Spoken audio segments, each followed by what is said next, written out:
Tombstones climbing up the sky to claim the boredom and the whine of the radiator, to freeze the fates that intertwine, unresolved and undefined in this echo chamber.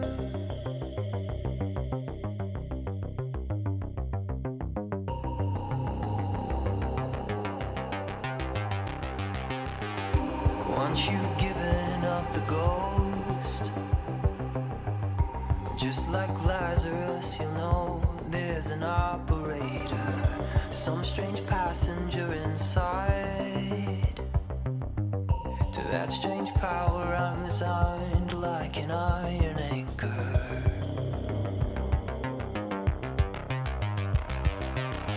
I'm just a ghost in your stereo, the fading memory of a shipwreck in the undertow.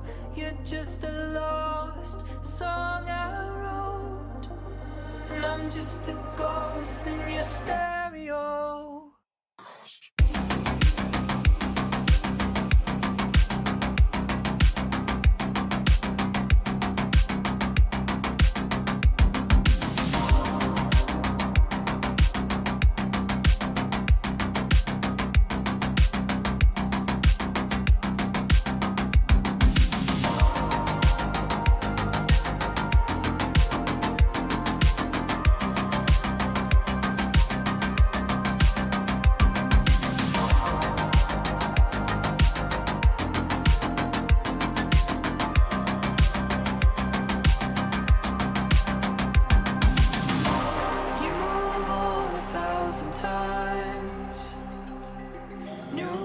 Shadows on the blinds, your heart's a mercenary, but like a dancer on the wire. Come the sparks of frayed desire as a fire's carried.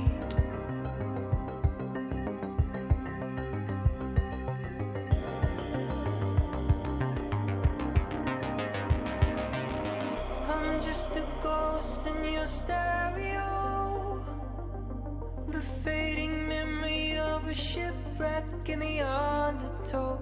You're just a lost song I wrote, and I'm just a ghost in your stereo.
our deaths, lit a match, closed the door, waited for the flash. Greyhound station, paid in cash. It's Lazarus, we coming back. They say it's darkest before the dawn. We've been in this town for far too long. They say it's darkest before the dawn. We're moving on, we're moving on, we're moving on. Sunsets, no regrets.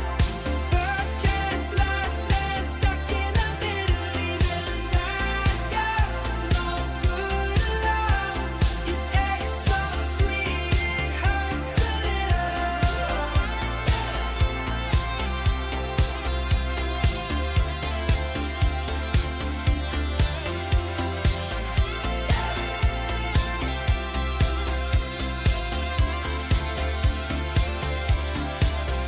Make our home where we stand.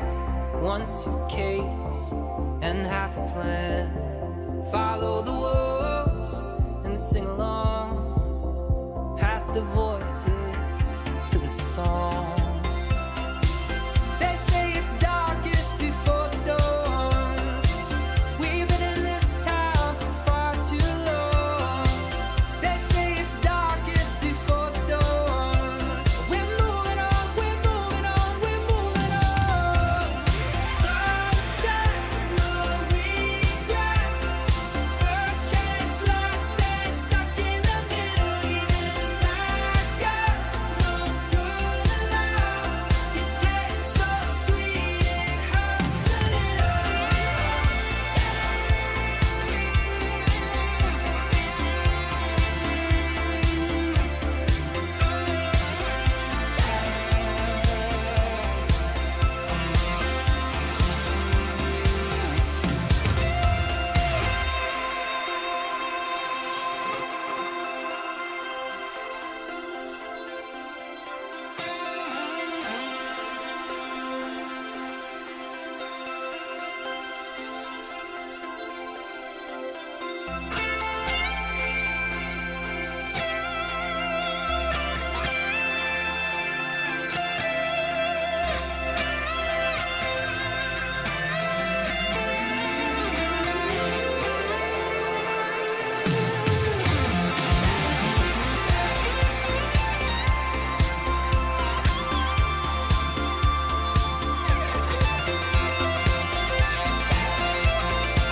First chance, last dance, stuck in the middle, even bad girls, no good love.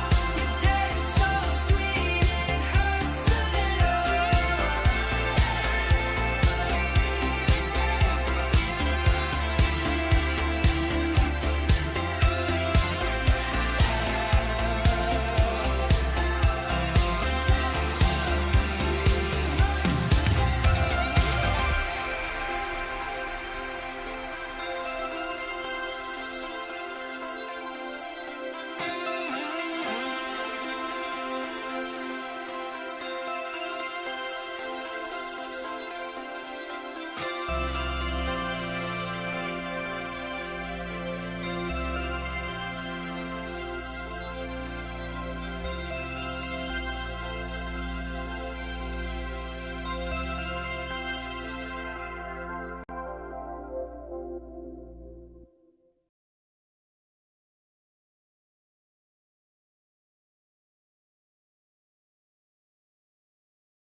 off your armor, friend of mine. I have no arrows, but I got time.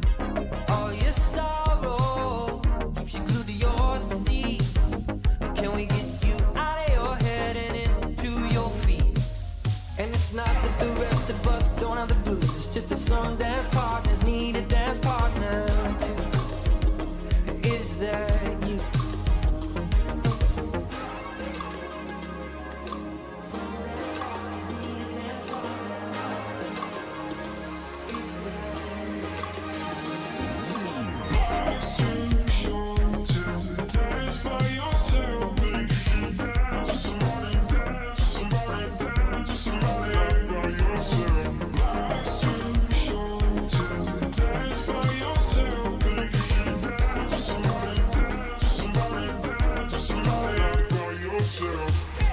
Take off your armor, let down your hair.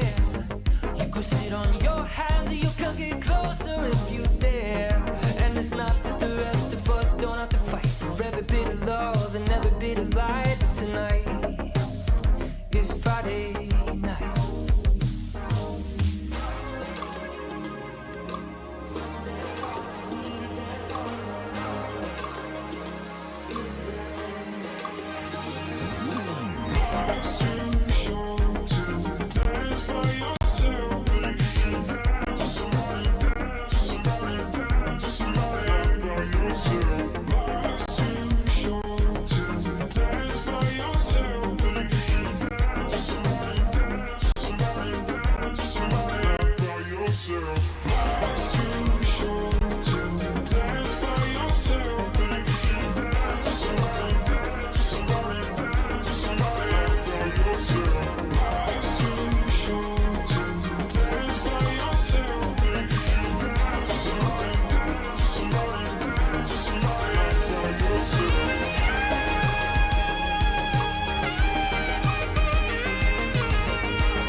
Took a lot of money to look the part.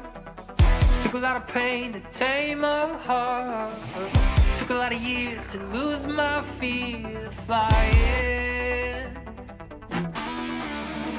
Took a long time to finally start. Then it took a good day to fall apart. Took a lot of tears to lose my fear of crying. Of crying. Change your holiday.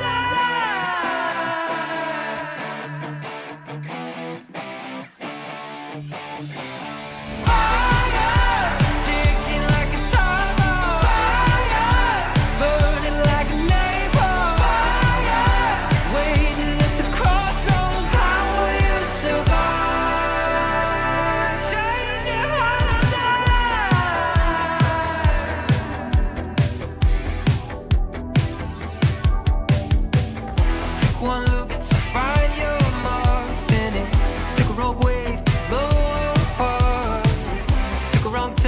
finally find the yearning in the burning fire, taking like a time fire, burning like a neighbor fire, waiting at the crossroads. How will you survive? Fire, taking like a time fire, burning like a neighbor.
off your armor, friend of mine. I have no arrows, but I got time.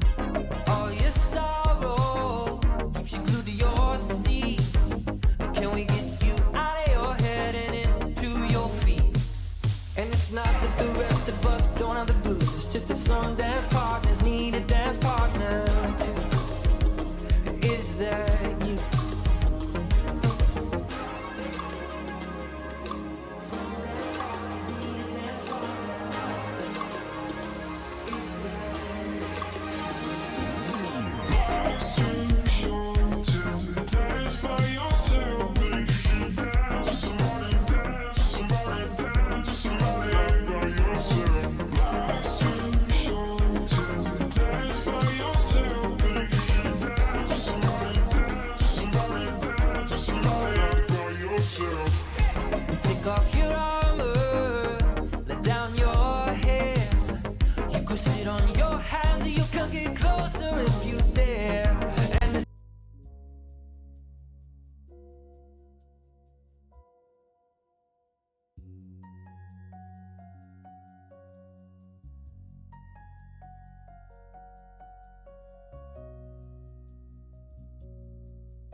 emotional damage.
Take off your armor, friend of mine. I have no arrows, but I got time.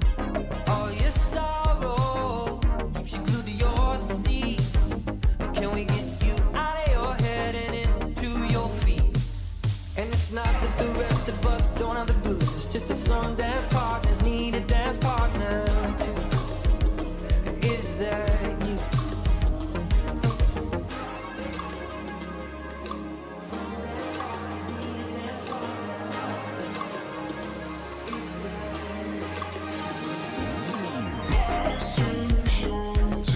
Dance by yourself.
a lot of money to look the part. Took a lot of pain to tame a heart. Took a lot of years to lose my fear of flying. Took a long time to finally start, then it took a good day to fall apart. Took a lot of tears to lose my fear of crying, of crying. Change your holiday.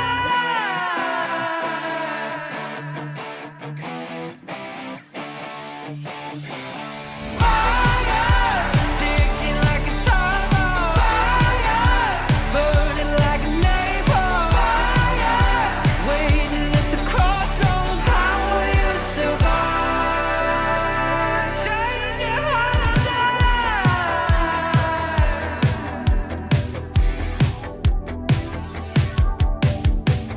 Took one look to find your mark, then it took a rogue wave to blow apart.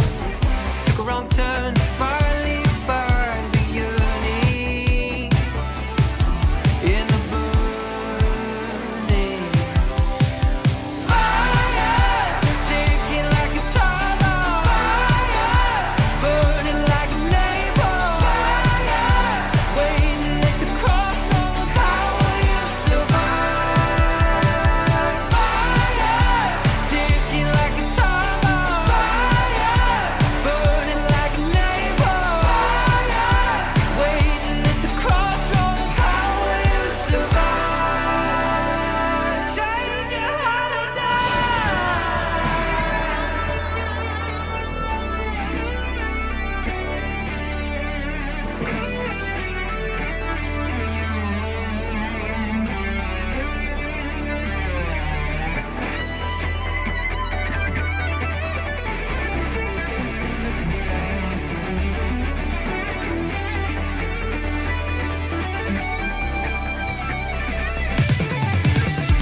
Fire, ticking like a time bomb. Fire, burning like a neighbor. Fire, waiting at the crossroads. How will you survive? Fire, ticking like a time bomb. Fire, burning like a neighbor. Fire, waiting at the crossroads. How will you survive? Change your holiday.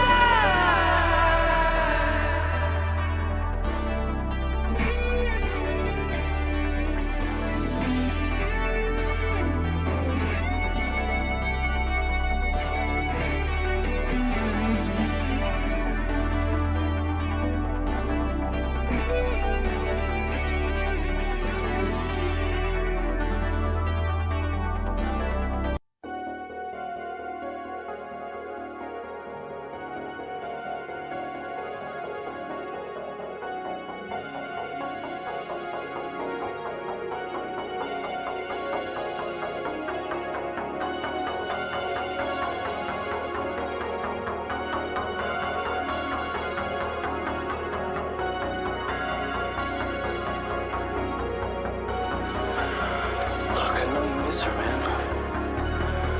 But you can't keep doing this to yourself. She's moved on.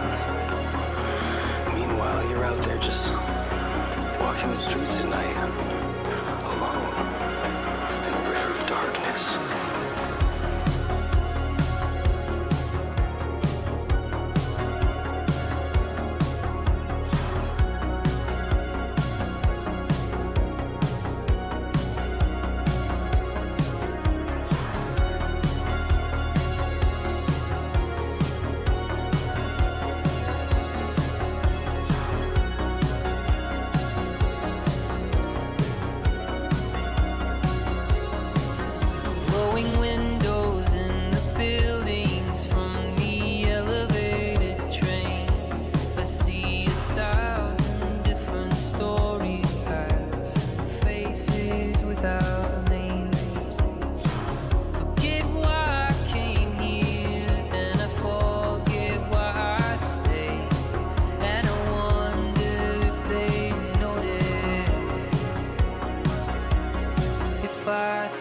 slipped away.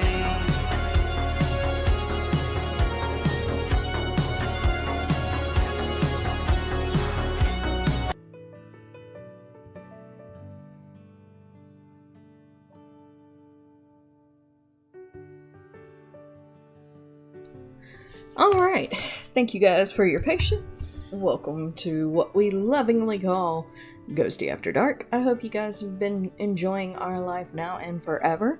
It seems to be a cute little game so far. Very, very cozy. Very cozy. Very cute though. Very sweet. I like it. Disappointed it's only a demo. Hi Ghosty. Hi Nighty. Thank you for picking tonight's game. I'm enjoying it.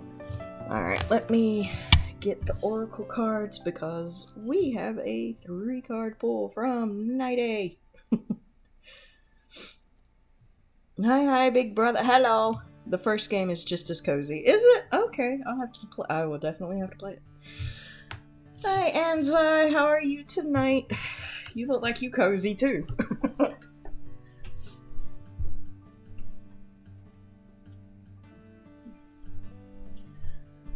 Let's see. Alright. We'll go over to the Oracle card page. Oh, I can still hear the game with that. You can't really hear the game with the BRB screen up because that music's harder and louder. Oh good, been leveling up a lot on FF. What have you been leveling? What do you possibly need to level? I'm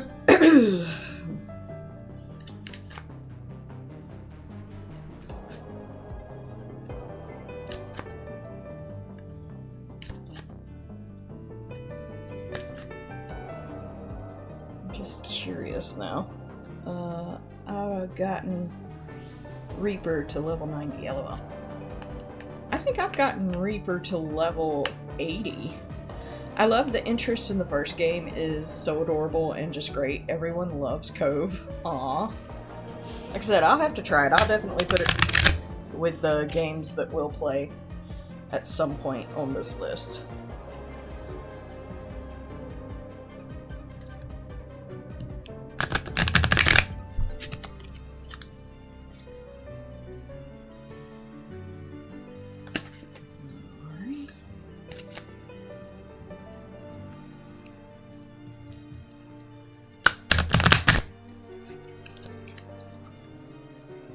Okay, 1, 2, and 3. Let's see what you got tonight, Nighty. Your first card is Raising Your Standards. Alright. Raising Your Standards. Card meaning. Don't settle for less than your dreams. Once you make the commitment to manifest an improved situation, the universe will find a way to deliver it to you. Deep down, you know that what type of life you're meant to live. By drawing this card, you've been reminded that you deserve and can manifest any situation you wish. The fairies ask you to stop making negative affirmations based on scarcity thinking, such as, I can't afford this, or I could never accomplish that. Instead, they ask you to raise your standards to the level that all children deserve. Write down a list of your heart's true desires and review this list daily with a feeling of faith and gratitude, emotions that convert your wishes into reality. Then make a spiritual commitment to expect the best for yourself. This commitment is your sales order that creates miracles in your life. As your dreams start to come true, be sure to graciously accept good into your life. Know that you deserve life's richest rewards. We all do. Affirmation. I deserve and expect the best in life. I hold high standards for myself. I have standards? When did that happen? I don't know. You had a character start working at half, I don't know. That gave you some sort of standards. Maybe not high standards. Whoops. But it gave you standards. Inner power.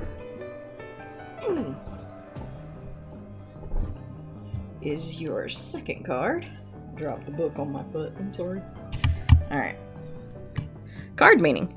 You are now allowing yourself to experience and express your true power. The fairies ask you to affirm, it is safe for me to be powerful. You have within you all the power of the universe. No one is more powerful than you. As a spiritually minded being, it's impossible for you to misuse or abuse your power. Your guides will bring you opportunities to use and expand your power in ways that bring great blessings to you and the world. Heaven needs the lightworkers of the world, including you, to realize and utilize their power. By drawing this card, you're being asked to release any fears you may have about being powerful. You're asked to keep your self-esteem high by honoring yourself, taking excellent care of your physical and emotional self, working on your dreams and aspirations, and spending time in prayer and meditation. The higher your level of self-esteem, the more comfortable you will be with your power. Affirmation: it is safe for me to be powerful. I have all the power of the universe flowing through me and supporting me. Inner power! Right? And then your third card. I'm trying to put this somewhere where it won't fall. Oh, one of your favorite ones. Romantic partner. The Fae are at it again, Night.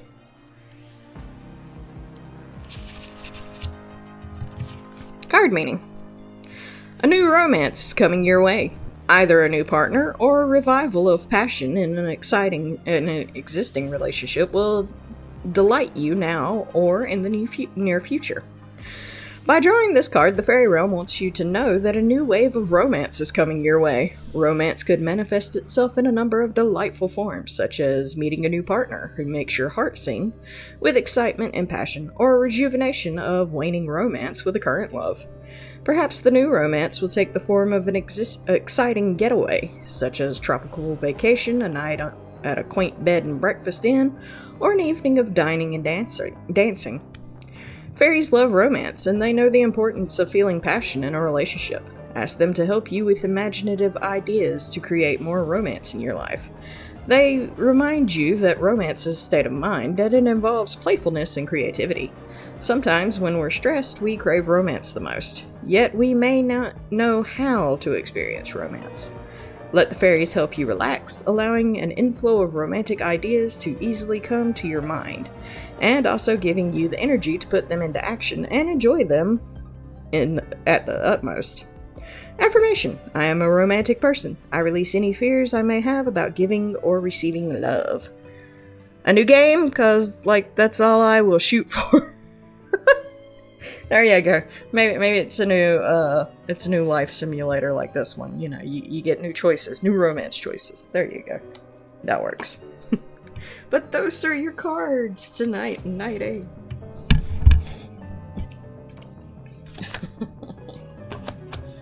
I hope those helped.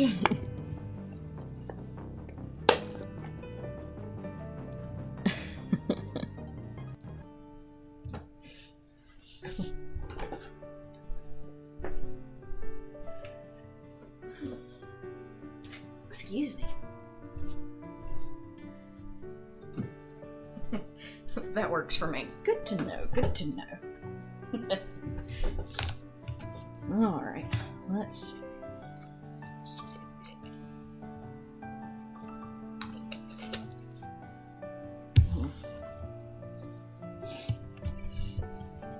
Okay. Sorry. Alright. You had prepared for the worst for such an old, particularly abandoned house, but there wasn't a single bottle of nasty ketchup or a box of unknown leftovers or anything. The trash from your food was dumped into the same giant black garbage bag that you'd been throwing piles of gray-stained paper towels and wads of squished-together tape in for the whole night. Somehow the bag was getting full, even though it was big enough to fit your whole body inside. It was a mark of how much work you'd really done. Looking at just the house made you think you hadn't even gotten started. The only way to change that was to keep going, as your mom talked about when encouraging herself to clean again after dinner. You and your mom polished up the house as best you could for even more hours.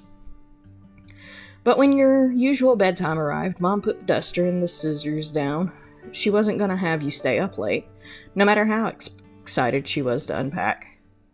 She guided you to the first floor bathroom, the one that on the second floor were too dirty to use, plucking her overnight bag off the counter along the way. Your mom explained how she'd do a round throughout the whole house to close the windows to keep busy until the bathroom was free, and left you to get ready to sleep. Inside the bag was little baby-sized versions of normal toothpaste and mouthwash containers and a simple toothbrush. All you had for pajamas that night was green long-sleeve shirt with matching pants. Let's see. Finished another bead friend. Yay! Cool. Get to clean as you possibly could with only a sink to use. Good job washing up. Pretty lazy about it. You finish washing as fast as possible. You just pretend to be busy for a little while. No. I made ref this time. Ooh, cool.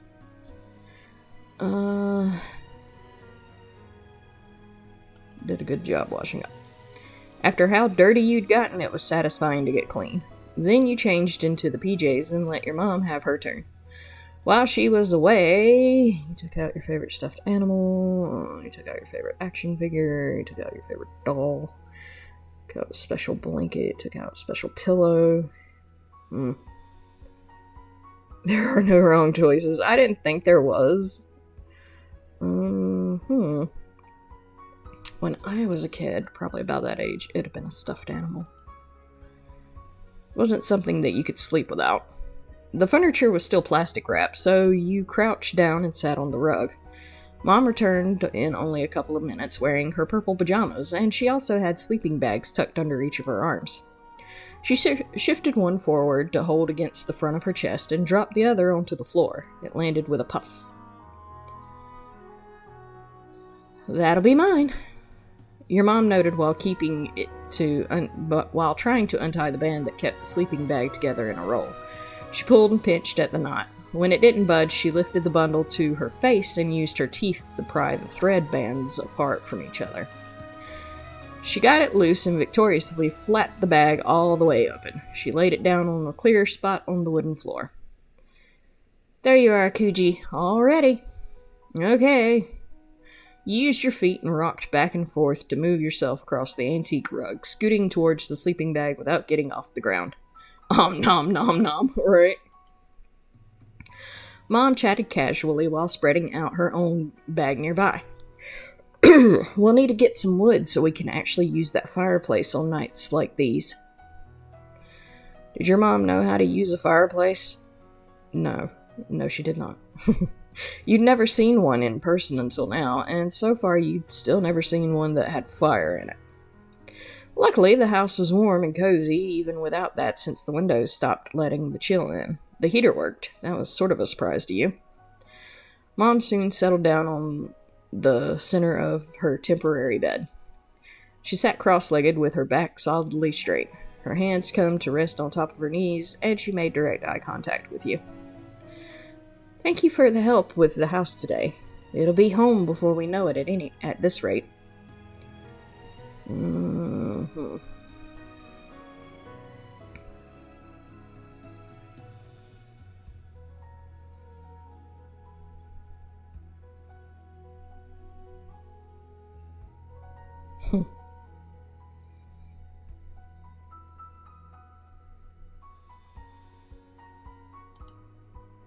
She slouched her shoulders, easing away some of the stiffness.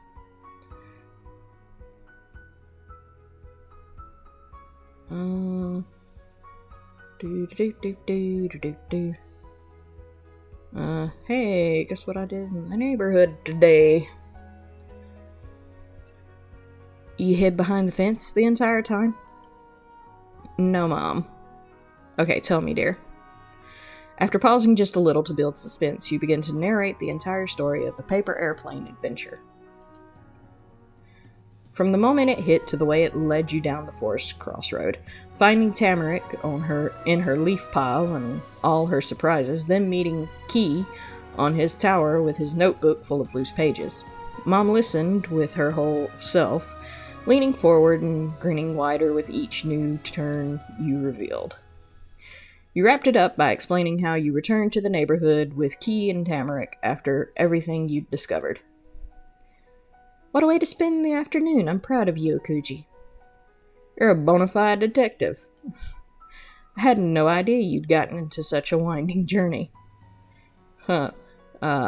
My mom never cared what the hell we did. We never did. I mean, she cared, like, we couldn't leave the yard and shit.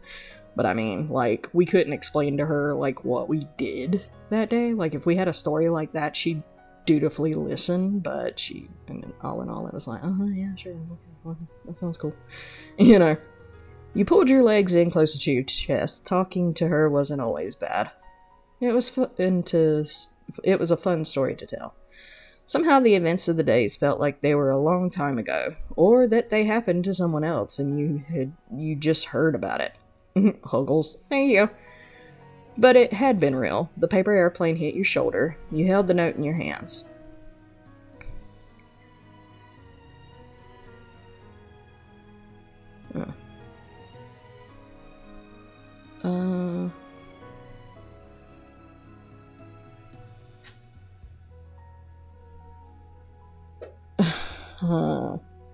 Guess so.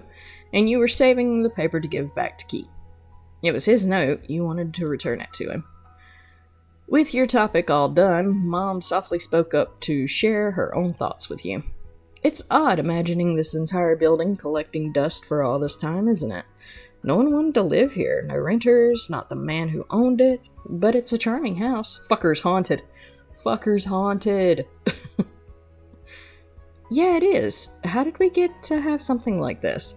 Mom pinched her lips together in consideration. Then she kept talking. There aren't a lot of opportunities out in these woods, I suppose. At my company, the retiring of the former HR manager was the first big position I've ever heard of for this area. And even that didn't open up for people already living in the town. I was asked to relocate to take the position. Creases grew around her eyes the more she thought about it. She caught herself before a frown could follow. Oh, but it's not an issue. I'm grateful. We'll find our place in the slow pace of Golden Grove. And at least we'll have each other regardless. Don't remind me about that.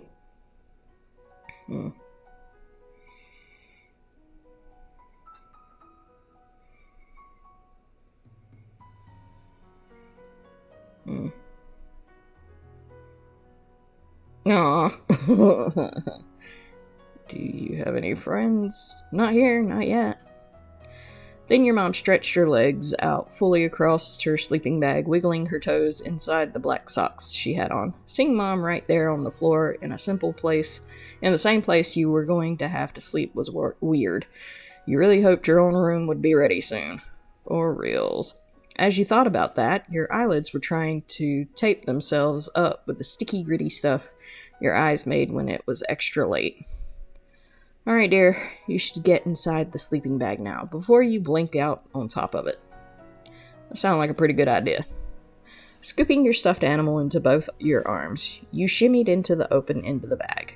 It was made out of fabric that was so smooth it wasn't difficult to do.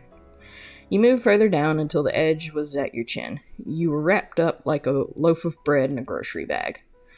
Mom got to her feet, taking a short jog over to the far wall of the room. She lifted a finger to the light switch, but kept her gaze down on you. The expression on her face was gentle. Good night, Okuji.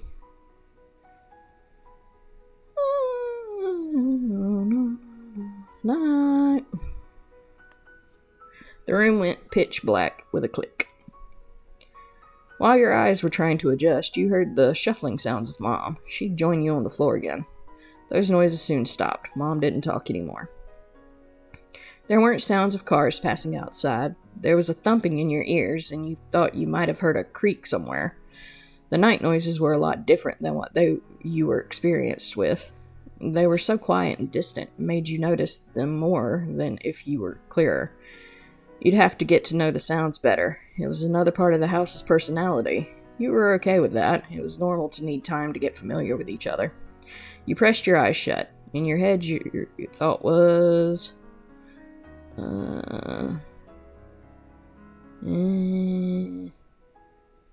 Probably the first is moving to a new town.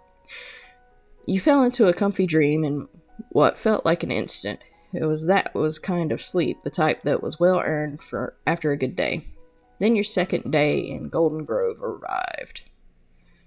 Hello again, we mentioned it earlier, but occasionally you will get the opportunity to change what you're wearing during the game.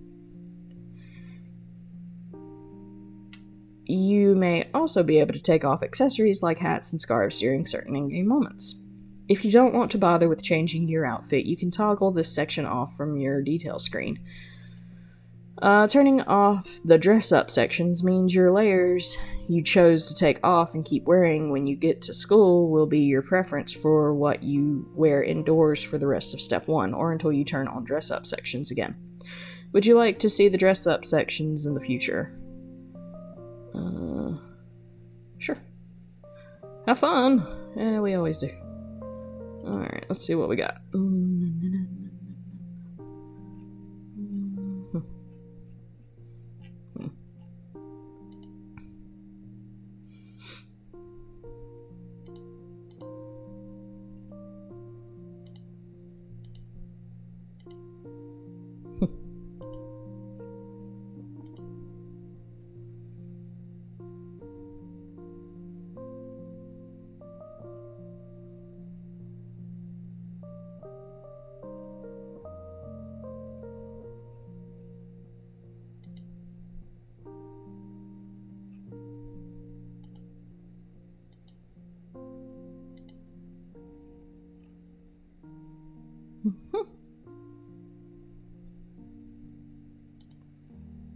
Okay.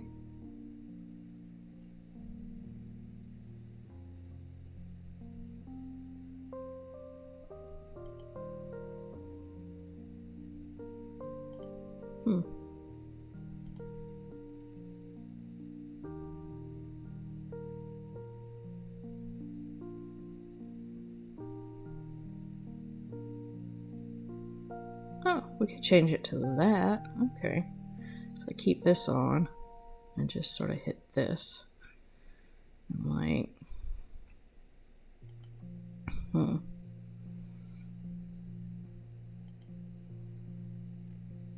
Okay. I can live with that. Alright, I'm done. But your second day had only just arrived. Only one corner of the world outside the window had any sunlight. The rest was all shadows. The light in the house had to be turned on for you to see your own hands.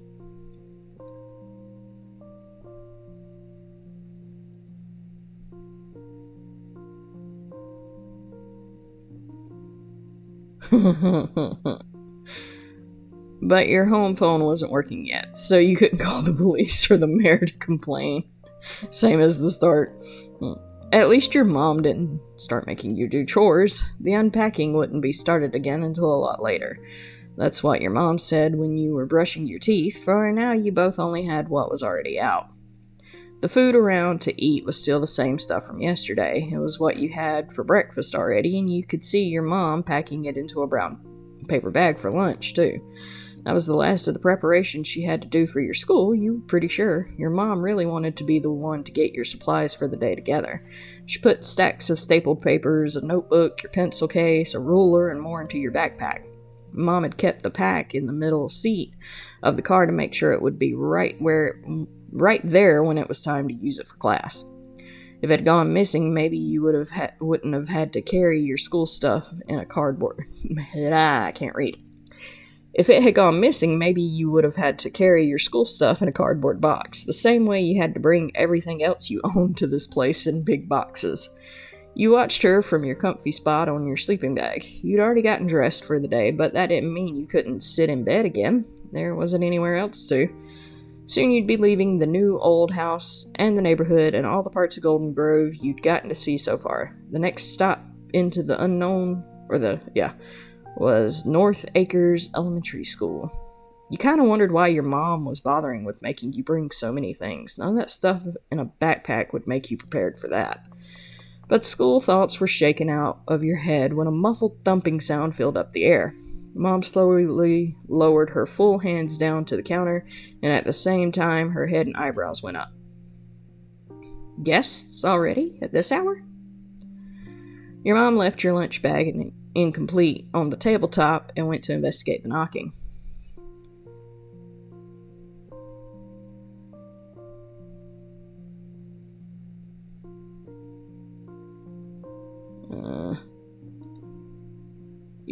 She pushed the long handle down with a click and tugged the door forward. It squeaked open, and following that was a call from your mom. Akuji, could you come here? No. You did as you were asked. You pressed your hands into the shiny stuffed bedding underneath you as you leaned onto your feet to get off the floor. You were joined by Mom at the start of the entryway. You glanced ahead, squinting your eyes to adjust from the complete brightness inside to the pale dawn outside. Standing tall on the welcome mat, seemingly totally at home at your home, was the new friend you had met the day before, Mr. Key Lin. Key's fluffy hood was tucked snugly around his head. He didn't usually do that, at least based on how much you knew it was usual for him. Maybe it was because the air was somehow even more skin-prickling cold in the morning than it was during the day or evening. You shuddered just from the wind coming in through the opening. When he caught sight of you there, a plucky grin took over his face. He popped onto the balls of his feet, getting even taller, and cheered a greeting. Good morning. Seeing who it was, you...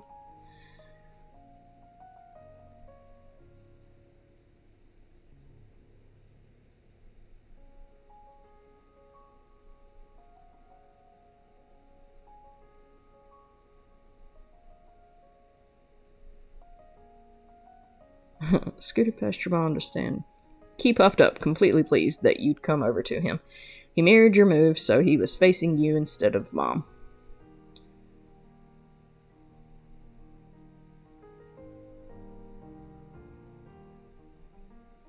What are you doing here? I have plans. Oh shit, that can't be good.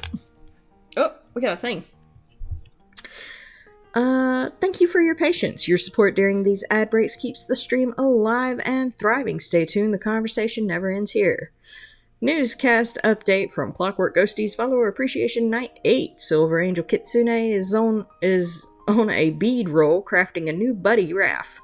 Night A cheers on the side with yay and nice. Meanwhile, they're feeling like a caged bird. Huggles are in the air, and there's a general vibe of no wrong choice as the chat munches on some positivity. Stay tuned for more heartwarming moments. Hashtag our life now and forever.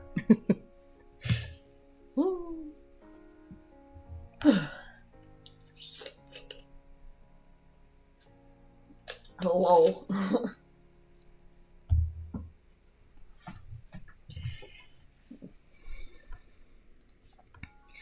Key stayed put in the new place he took, but angled his head up and over to give his focus to your mom. I'm Mr. Key Lin. I'm your neighbor, and the same age as Mr. Akuji Sawyer. Blech. The two of us met yesterday. Ah, yes, I've heard. I've been anticipating getting to meet you, and those feelings were well placed. You're so polite. Key straightened out the line of his bandana with both hands, giggling cheekily as he made direct eye contact with you. Well, if somebody has been talking about me, I hope it was the good stuff. Now I should introduce myself as well. I'm Miss Sawyer, Akuji's mother. It's nice to meet you. May I speak with Akuji, Miss Sawyer? There's something I wanted to talk to him about. Thoughtfully, your mom glance drifted down to you. Without looking back at him, your mom replied, That would be fine. I'll finish getting your bag ready, Akuji. You two can chat. Key clasped his hands together primly. Thank you very much. Mom let a content smile rest on her face as she walked back inside the house, leaving you alone with Key. You looked back at him eagerly. It was only the morning and something good was already happening. What did you want to say? Excuse me. Key didn't beat around the bush with you. He probably didn't with anyone. He came right out with what he had in mind. Want to walk to... Excuse me. Hold on. I didn't want to burp into the microphone. Want to walk to school together? It's the first day. He squared his shoulders and held out a hand, counting off points on his fingers. We're going to the same place, in the same grade. There's a good chance we'll even be in the same class. Going together would make everything so easy.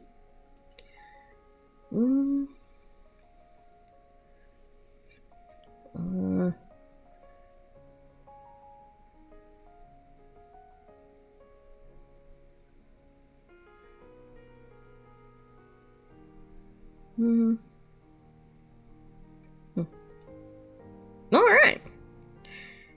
He popped an enthusiastic double thumbs up. And guess what else is a reason for why we should walk together? What? His gaze got sharper, but it didn't feel scary at all. The glance was like a fancy-cut jewel rather than a pointy weapon. It's 'cause I want you to be there. So yep, I think it makes a lot of sense that we'd go together. With his hand in his pockets, Key shifted the whole top half of his body diagonally over to one side. The tilt of his head really showed off the bend of his half-pleased smile. Oh! He flung his arm back out, arched the fingers across the air in front of both of your faces. It might have been to stop you before you could say anything, or to keep himself from forgetting whatever else he wanted to talk about. And it wouldn't be just us. I'm going to keep going down the cul-de-sac to Granny's house so I can ask Tamarick next. So that's it. What do you think about all three of us walking together? It's a good plan, right?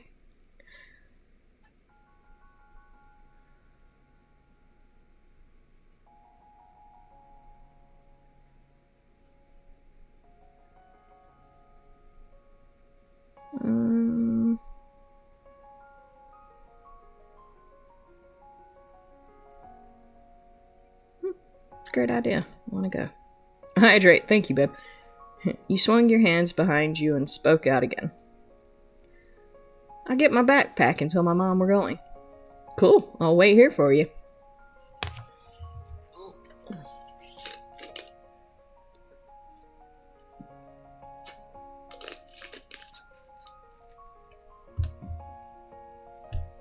You parted with Key for a second, but didn't bother closing the door. Oh, and thank you for the hydrate, babe. The sound of your feet against the floor was the only noise in the huge house. You couldn't have snuck up on Mom if you tried. Each step you took brought you closer, and it made the smile on your face grow larger. But she didn't get distracted from her job. Her gaze stayed stuck on the counter. Mom placed one more paper into your backpack and snapped the plastic clasp on the top flap closed. With that secured, she promptly picked the bag up by the loop handle. She lowered herself down to your height by bending her knees low. Then she offered the backpack over to you. Exceptional timing, dear. Here, you're set to go. It was nice and light when you took the pack from her. That wouldn't last. Soon you'd have actual school books to bring around with you. Oh my god. In school, I kept every single fucking book in my backpack. My memory, like y'all know notoriously, my memory is not good. It has never been good. Actually, they said in elementary school I had short-term memory issues.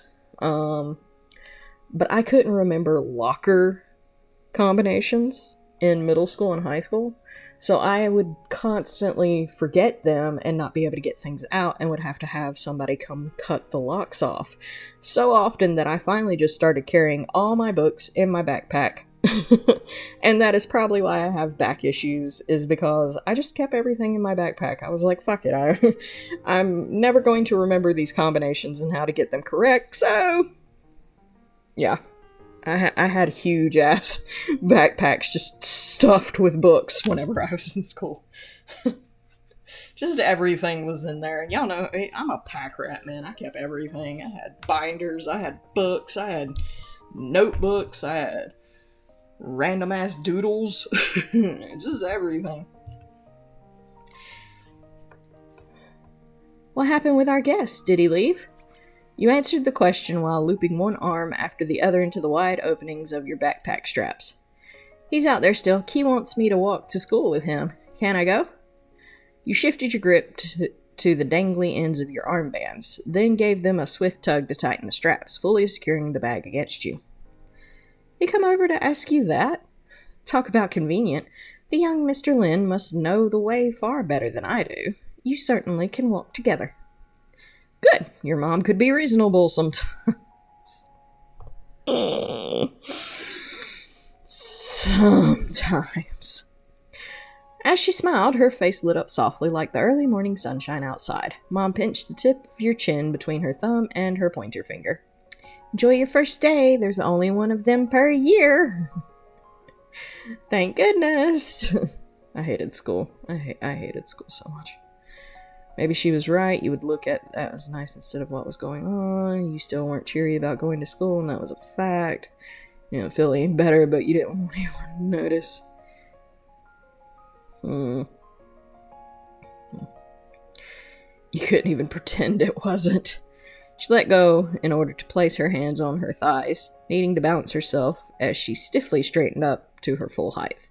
Your mom folded her arms proudly, watching you leave for the day. You were going ahead without her. Through the open door, you could see Key waiting patiently on your porch still. He turned his back to the house, instead looking around at the neighborhood. You came to his side, and that caught his attention.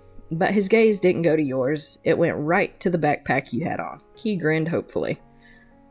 I told Mom. It's okay. He smacked his hands together enthusiastically. Alright, time to go. You know, Akuji, it's been forever since I've gotten to walk to school with a friend.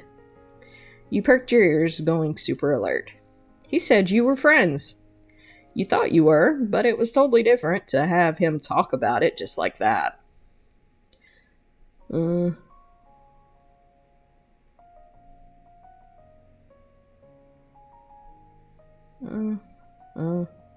Yay!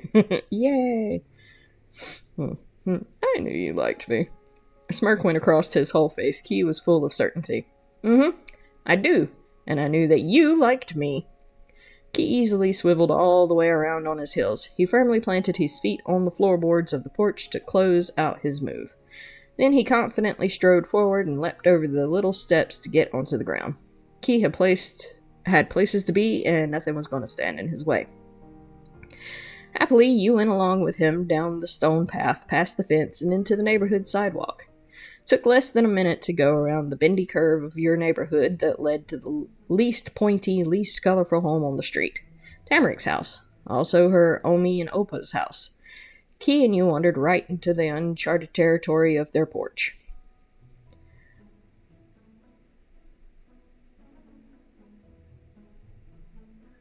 You pressed their doorbell.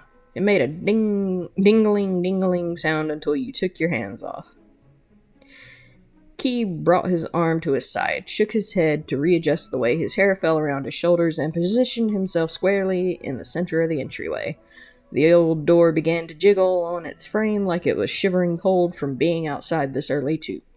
But someone was fiddling with the doorknob on the other side, and then the door swung wide open with a clattery yank and a gust of flowery perfumed air coming out from deep inside the house.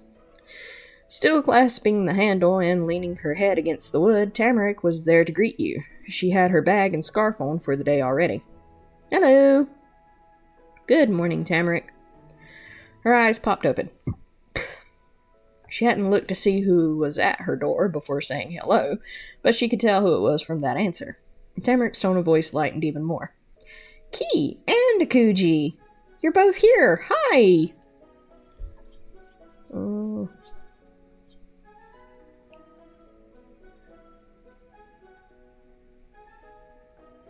That's right, we come to ask you to go to school with us. Key followed your invitation with a nod. We're all going that way, it'd be cool to walk as a group. She blinked rapidly many times and all in a row. In the soft pink light, her eyelashes looked almost like shimmering dragonfly wings. Wow, okay, I want to come. She twisted almost the whole way around, turned her back to you. You could just barely glimpse the darkened hall beyond her. Tamarik then leaned over, bending her knees, and powerfully shouted into the depths of the gray house, I'm going to school now! Her loud, high-pitched call echoed through the hallway. Have a good day, young lady. Tamarick hopped forward. It was small, but that was all it took to go from being on her house to being being in her house to being in the outside world. She tugged the doorknob with her to slam the door shut. "I'm ready." The quickness of all that was too much, and Key needed a second to... Oh.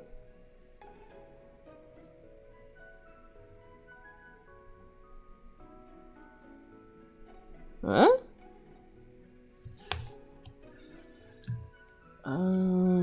I have turned into a tree. Now if you will excuse me, I need to tell the blonde kid a quest since he has a spirit of a hero. Blonde kid? What blonde kid? Welcome in, Dancing Duck 5766.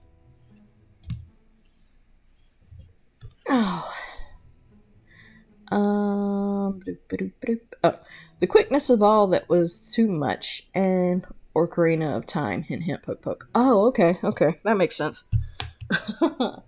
Oh, blonde kid. Link. Okay.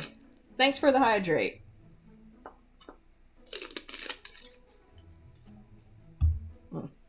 The quickness of all that was too much, and Key needed a second to catch up with it. But when he did, he chuckled. Perfect.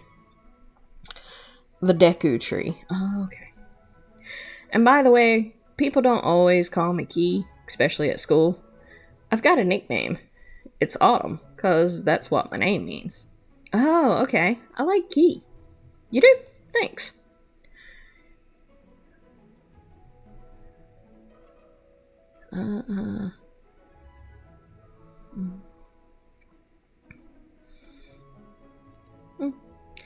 Key lazily settled his hands on his hips, and his eyes moved way off to the side, even though there was nothing special to see that way. Guess we've actually got to go to class. Yeah. She pumped her fists up and down in the air in a pattern that matched the pace of her yes.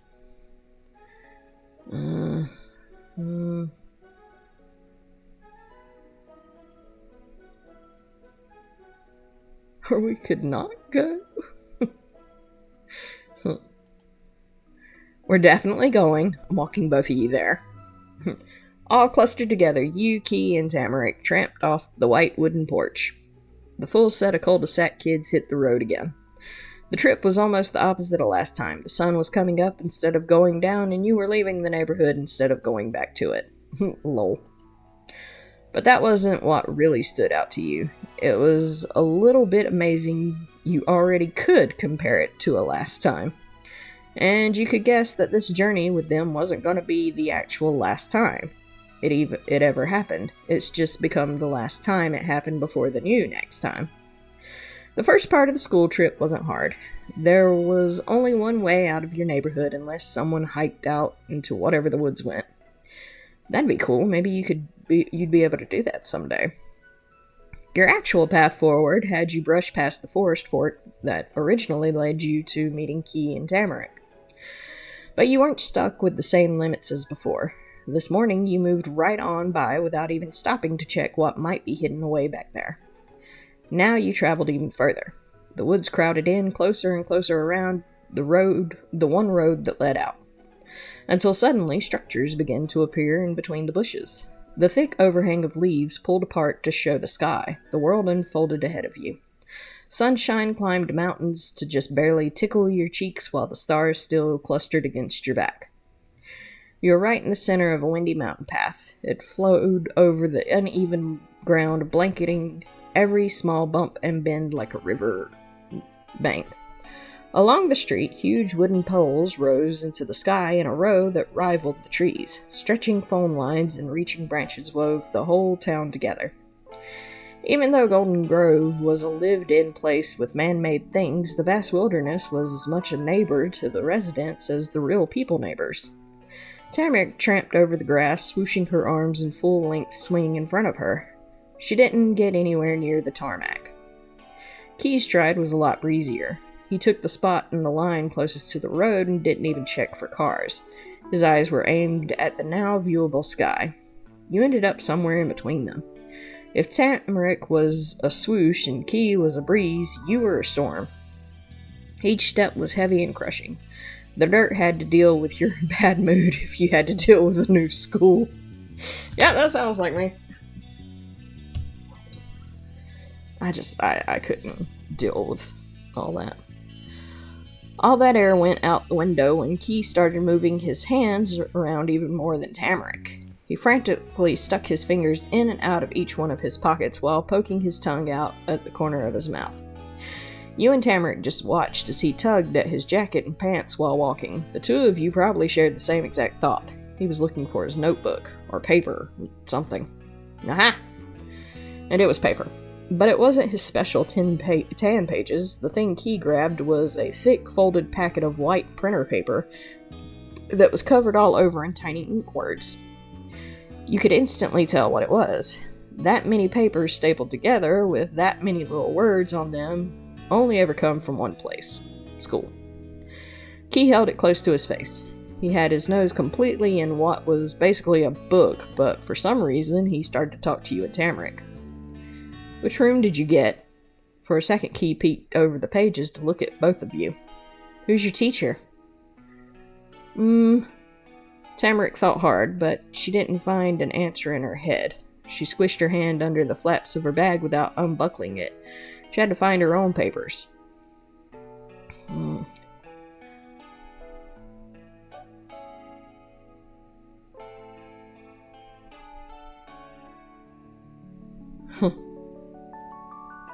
Your mom put a big pack of papers in your backpack. You just needed to find it.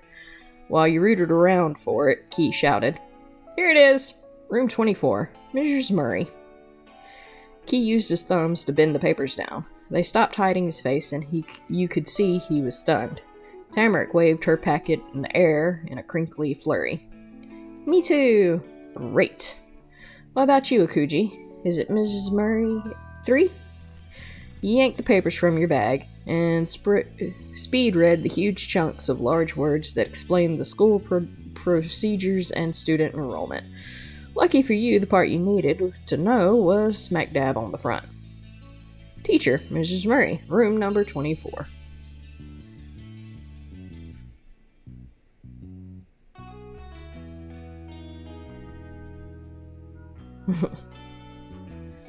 Your mom had given you the papers. Key probably got his from his mom and dad, and Tamarick from her Omi and Opa.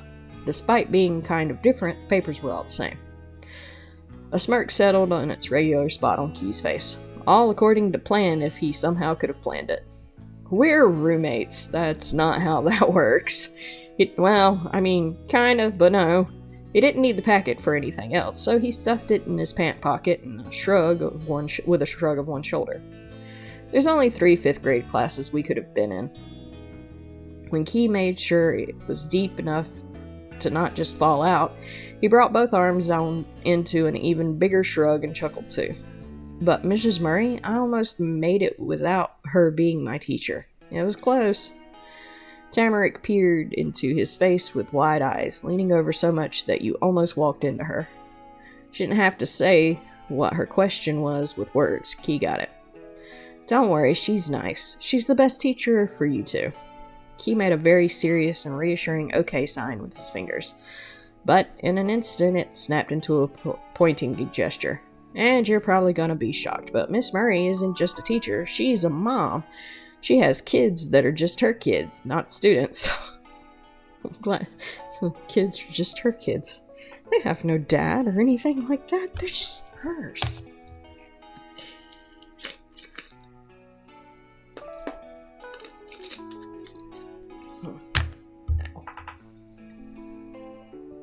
Wow.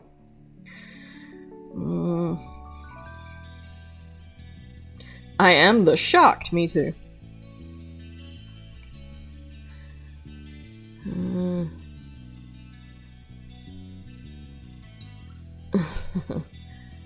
Why would that be weird?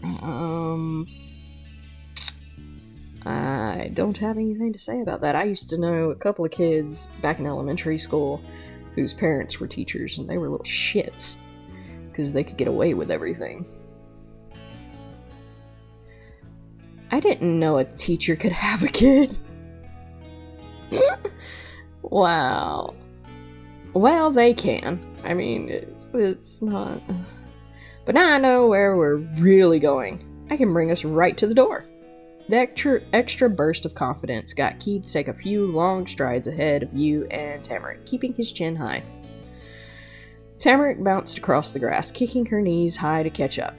She didn't let him keep the lead he took.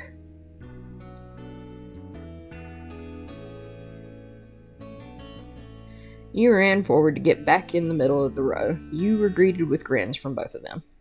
Your steps came back into a steady rhythm between the three of you.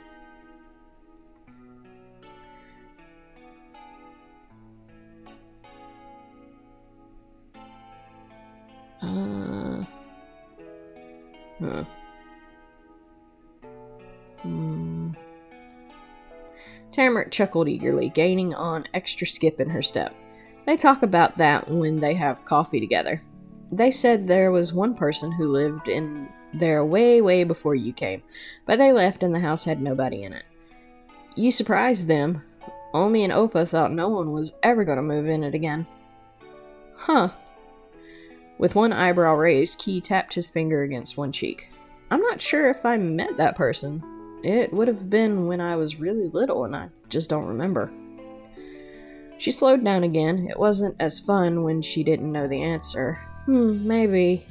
Oh. One word with 2 letters said in a weak voice. You couldn't manage more than that. Tamarick eyeballed you from over her shoulder. She clearly saw something upsetting there because she firmly stuck her hands on her hips and puffed at you. Akuji, what's wrong? You're being so sad. You know what? You tripped over your words before when trying to say them, but Tamarick's words almost made you fall over for real. Key tugged the top edge of his hood further over his forehead, but it didn't hide his awkwardly pinched expression. Her approach had caught him by surprise just as much as you. But the call-out was made, so he let the fluff go and joined in with what was being said. She does have kind of a point. Are you doing okay?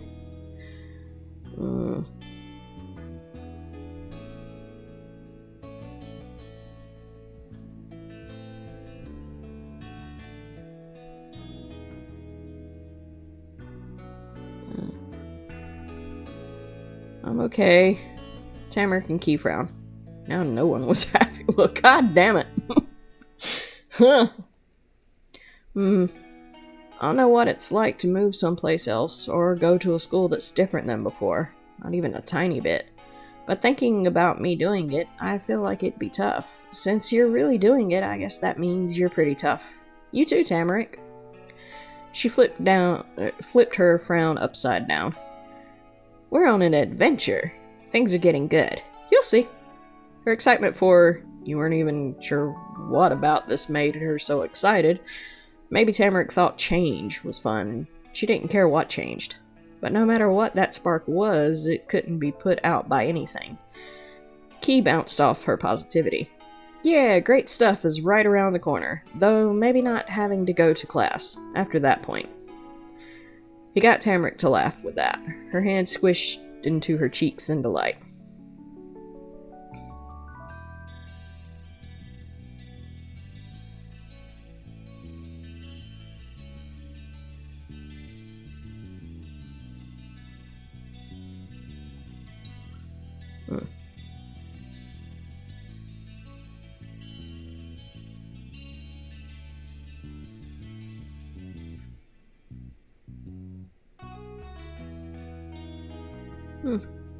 Right. Somehow your own face lifted up in a smile. You still had no idea what you were going to do at a new school in a whole new life, but not every little piece of your world was terrible. You were able to push yourself to keep going. The longer the walk went on, the more Tamarick's gaze was pulled to the forest edge along the road instead of what was right in front of her. Her steps drifted unevenly. You couldn't blame her. You had done the same during the trip a few times. But you weren't the only one who noticed her focus. Hey, so it's kind of funny how both of you like the woods that much. It's the only nice place I've seen here so far. She said it in the plainest way possible, and that the words still made Key gasp hard enough to cough. Have you been places other than the forest? Yeah, lots. They're not good. I can't believe it. Uh...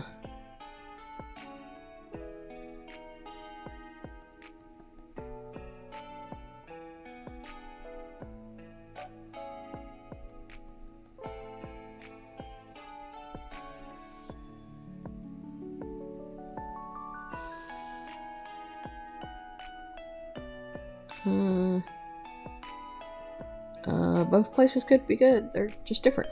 Yeah.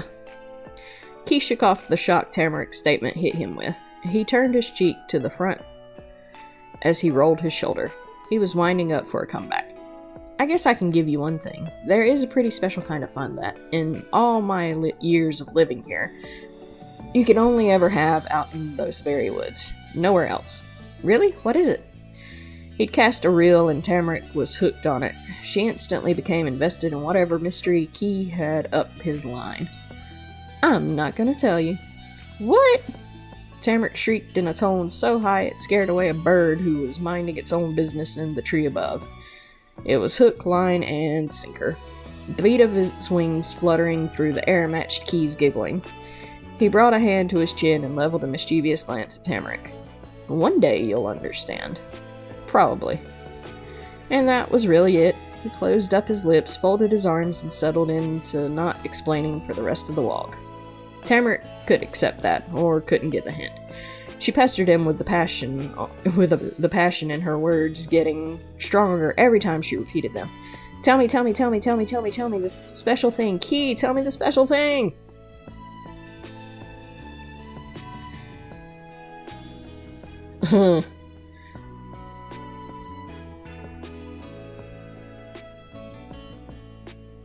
Too bad you weren't going there. You were headed to school. The conversation of Tamarik's attempts to squeeze Key for info and the snickers that escaped from Key continued while you headed towards your goal. Down the road some more, over a crosswalk, past the main street, taking a turn at the corner. That was when the widest building you'd seen so far come into view. There had been taller ones, 'cause that one only had 2 floors, but there were a lot of those floors. North Acres Elementary School. The name made sense. You wondered exactly how many acres it was. Dozens of other kids were pouring out from a few different paths and mixing together under the front arches above the giant door. You tried to stand up straight, wanting to do things right. Then you went through the door together. Key and Tamarik stayed even closer to you than on the walk there. Inside was a long hall with different doors and a staircase on the side. It was shiny and dull, like it'd been cleaned so hard for so long it made everything even more worn down than normal. Poster boards with a bunch of paper sheets tacked on lined the walls. Nobody was even looking at them. The messages they had might never have been read. The floors had a checkered tile pattern. Some of the kids around made sure to only walk on one of the colors and avoid the other. And it was loud. There were too much sound from the crowds for the hall to hold. It echoed around, which made it even louder. This place was your new school now. He tapped your shoulder and pointed with his other hand. You figured that was his way to say you had to keep going without having to yell so you could hear. The 3 of you pressed past the other students, making sure you didn't get separated. Step by step, you climbed upwards and forwards. Oh, we got a thing. Hold on. Thank you for your patience. Your support during these ad breaks keeps the stream alive and thriving. Stay tuned, the conversation never ends here. Can you name the 4th installment of the chilling Alien film franchise? Find out when the ads end in about a minute. The 4th film in the Alien series that continued the saga of extraterrestrial terror is known as Alien Resurrection. I never did. I watched the first one, but I didn't see a lot of the other ones after it. Mostly because I heard 2 sucked.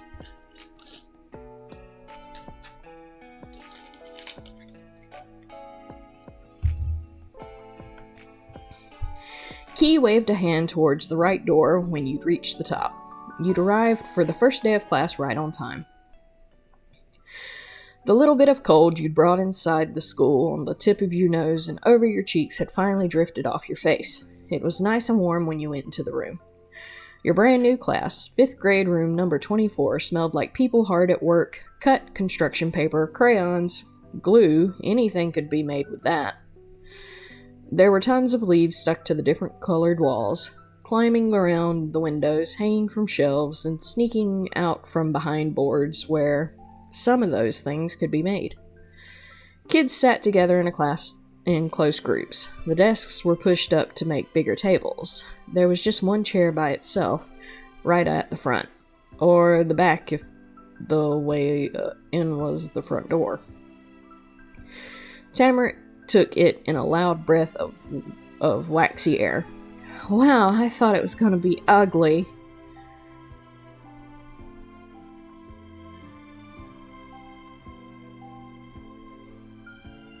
I guess it's not as bad as my last school. This is the best school I've ever been to. Key shrugged his backpack off to the floor. When it hit the ground, a puff of air come out the not totally zipped top. 2 pages of choices. Nothing in the place caught his eye, in a good way or a bad one. It was like nothing around him existed. Key just watched you and Tamarick look. He chuckled at the faces you both made. The classes look the same for every room, in every grade, every year. Well, it wasn't that he couldn't see what you did, it was that he'd already seen it 110 times or more. Key knew school as well as he knew everything else in Golden Grove. He kicked his backpack behind him to be up against the wall, never glancing down. There was already a bunch of other bags there, sat one by one along the far side of the room. They were almost completely hidden under a row of hooks that had coats and jackets and stuff cluttered over them in stacked piles. There weren't enough holders for all the layers people brought. You're pretty lucky this is your first time here, but you're only gonna have to do it once. We're gonna graduate and go to a different school next year. We'll all be new kids then. He talked while he pulled his arms out of the jacket you'd always seen him wear so far. He tossed it on top of the rounded lamp of other coats with a hook somewhere below it all. Tamarick waited and watched, and then tugged at the end of her scarf to undo the knot it was wrapped in. She talked too.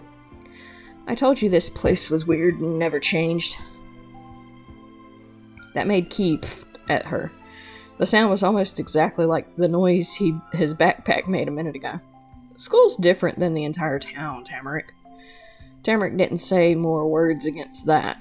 She just got on her tiptoes and slinged her untied scarf over Key's jacket, building the mountain of stuff on the one little hook even higher. That hook's gonna fucking break. Key shoved his bandana deep into one of his pockets and lifted up his other shoulder. You're right that class is always the same. Seeing Key without his fluffy jacket felt like seeing a lion without its mane. He folded his arms high across his chest and gazed upon what you were starting to get was his kingdom. He had all the pride of a lion, even without the jacket. Down with Hook! Oh god. Though Key acted like that was it for getting ready, he hadn't taken his gloves off. Was he going to wear those in class? Tamarick held tight on the strap of her bag. It for sure wasn't going with the rest of the packs. That meant she was definitely already done with the putting your stuff away part of going to school. Tamarick's overalls were the most over clothes she had once the scarf was off. No coat or cool poncho or anything. Their overalls were kind of short, too. They didn't cover her whole legs. The ankles had long socks and yellow rubber rain boots to keep them warm, but you had to wonder if she didn't feel cold the same way most people did. Took your scarf off, too. Not having your scarf on made you feel different. You weren't coming or going anywhere anymore. You were really staying there in that place for a lot of hours, right? It took off my scarf. But all you had to do was find a hook pile to leave it behind on until later. Good morning and welcome, students. You glanced over your shoulder. In the open doorway was another new person for you to have to know. Her braids did match a few of the kids there, but she wasn't going to be sitting at the desk with them. She was twice as tall as everybody else in the room. It had to be the teacher, Miss Murray. Her soft brown eyes looked down over you and your neighbors, while she tapped a finger against her freckled, speckled face. The pattern on her skin was almost like stars, if the sky was light at night and the stars were a darker part. Her rosy pink lips parted into a smile. She inclined her chin towards Key. "Nice to see you there, Mr. Keelan. This will be a good year." "Yeah." Key stretched the word out as far as it could go, and at the same time he opened his arms wide. He turned his head away, too. He had the kind of tone your mom would have when she had old work friends over and they'd ask if they could set her up on a blind date. Oh no. The teacher or a giant? Both. It's a teacher giant. Squeakily cheerful and not real. He was trying to be nice, but wasn't trying that hard. Though, when his eyes were rolling away, his gaze passed over you and got stuck there. A mischievous grin tugged the corners of his mouth as the sound of his voice went from off-key to charming. "Maybe." Mrs. Murray pencil pointy eyebrows lifted. She blinked one time, and then her own smile grew. It was shared with you and Tamarick next. "Hello, I'm your teacher, Miss Murray. Am I right to say that you're Tamarick Bowman and Akuji Sawyer?"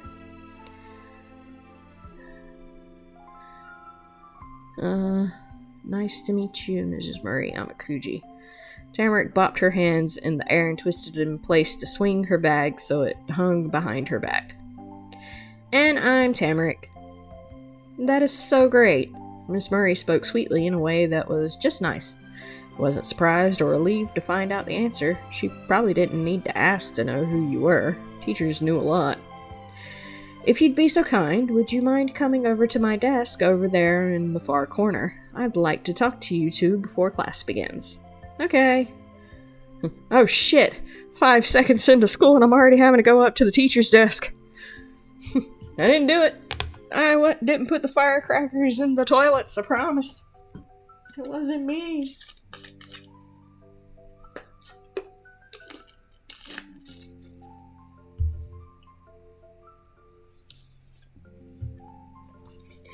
Tamarick finally lowered her hands back down to her sides, still bumped her bag around by pushing it up and down with her butt.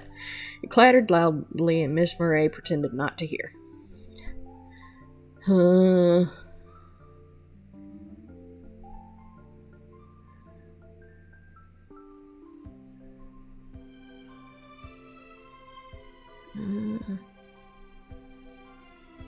You took a step closer, curious. "You're doomed! Doomed!" Alright. "Thank you, both of you." She gestured lightly with her hand for you to come and left the doorway. Key turned his head to follow the teacher. More and more of his dark hair eclipsed your view of the rest of him as she walked away. When you lost sight of his face, there had been a frown on it. After she was really gone, he swung back toward you and Tamarick. He was smirking then. "Good luck out there!" He tipped over on one foot and bent his body way down. His other leg kicked into the air. He could balance better than a flamingo. Key slipped a hand under his jacket on the hook and also under Tamarick's scarf, which was still on top of it, and dug around in the fabric. He didn't come out empty-handed. He'd gotten a hold of his favorite notebook and a pencil. Key slowly lifted his chest up and brought his own hovering feet down to earth again. This whole thing was graceful, but he followed it by widely waving his notebook goodbye at you. And a paper fell out when he did it. "Ah!" Tamarick squealed, trying to talk, but too fast so none of it was real words. She reached her arms to Key graspingly, like she could pick him up and plant him back where he'd dropped his thing. That didn't work either. He stepped away on light feet, carefree, and joined up with one of the groups at the desks. They all raised their heads and waved when he arrived. He was gone and the teacher was waiting. Tamarick squinted her dark red eyes tightly. She directed her gaze towards you because it wasn't like anyone else in the room could understand her. You gave her a look back.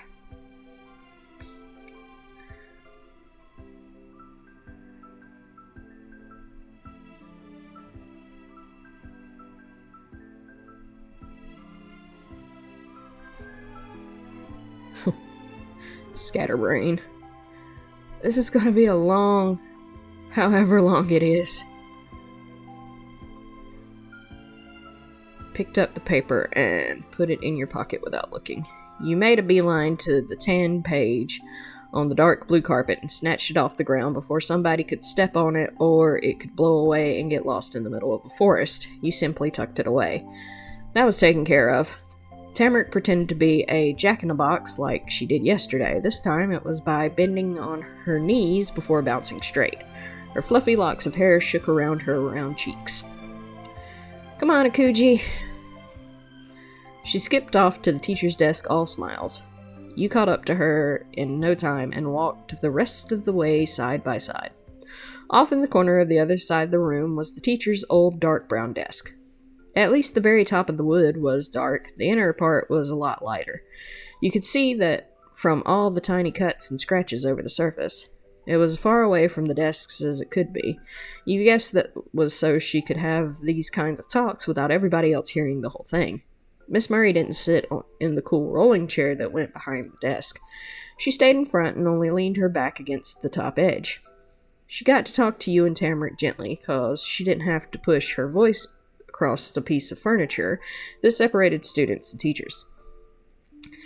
I appreciate you coming to this meeting. I wanted to let you know a little about today, what you can expect from your first day. Why? Well, this class has a unique arrangement of the students, but you're the only two who have never attended this school before. Everyone else is simply returning after summer break. I'd like to introduce you during the roll call later. I want all the other kids to know who you are. Oh. Tamarick flicked at the buckles of her bag. They made a clinking sound when she hit them up and a thump when they landed back down. Her gaze moved around too. The meeting wasn't exciting anymore.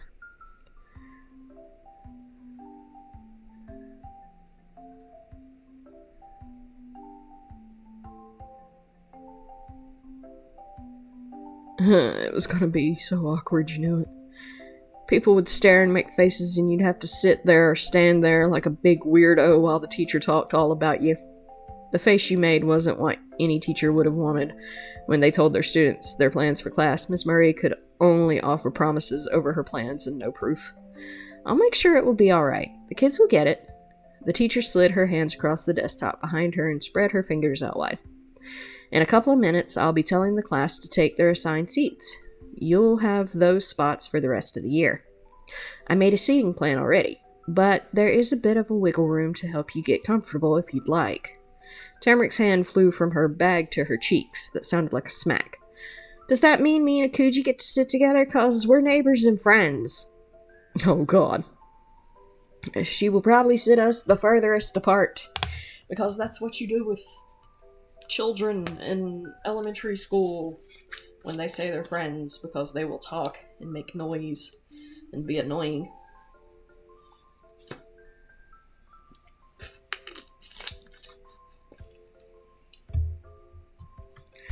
Her outburst made you want to cover your face with your hands too, for a really different reason. You were so nervous. Your heart wasn't going to stop running around your chest until the teacher said if you'd get to be with Tamarick the whole year or not. Not in games. This is true.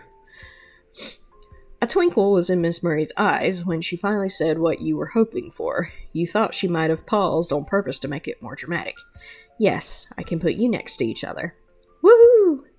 It made Tamarick explode in celebration. She popped up on one foot, pulling the other up near her chest, and her arms went in the air. Akuji, we're gonna sit together. Yeah. We've got something then. Anything else?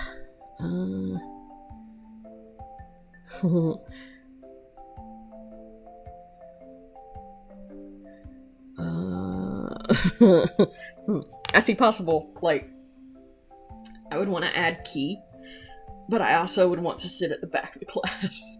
I always wanted the back. I never wanted to be, like, up front. Like, anywhere I go, I always choose the back. I guess I'll be nice, though, and pick Key. Could Tamarick and I sit with Key? They were both your house neighbors. Tamarick and Key had to be your seat neighbors, too. Miss Murray was really proper lady from what you'd seen. She didn't have one wrinkle on her fancy suit. but creases suddenly appeared around her eyes and mouth after she heard that. The line spelled not again. No, I'm sorry. I'm glad you're getting along with Key, but there were students who wanted to sit next to him last year and didn't get to. It's their turn now. Okay, that's fair. Your eyebrows went up so high they almost could have lost them. That many people wanted to sit with Key? It's always the front for me, so I could see the board better. Always got up front, no matter what I asked for. Well, see, like, we only had assigned seats in certain classes that I can remember. Luckily, my last name started with an S, so I was able to, like, keep away from fucking people. Like, I was always be towards the back anyway. Luckily. It was kind of rude to the teacher, but you had to turn your head right around to look at the guy you'd been talking about. He was leaning over the bunch of desks from before and still talking to those other kids you didn't know. There was a big smile on every face. You tilted your head back where it came, but not all the way. You only moved it enough to be looking at the side instead at Tamarick. Her gaze was directed straight at you two. She gripped the strap of her bag that was weighing against her chest. Since the day you moved in, it had been just the three of you in your cul-de-sac. Even if the day you moved in was yesterday, it was the same group, you, Tamarick, and Key, neighbors. He's popular. I could tell. But you weren't in your neighborhood anymore. On the outside of that street, Tamarick was exactly like you were, and Key wasn't. You and her were strangers in Golden Grove now. You didn't know people, and they didn't know you. Key had been there forever.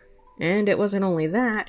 You'd already learned something on your first day of school. Key was popular.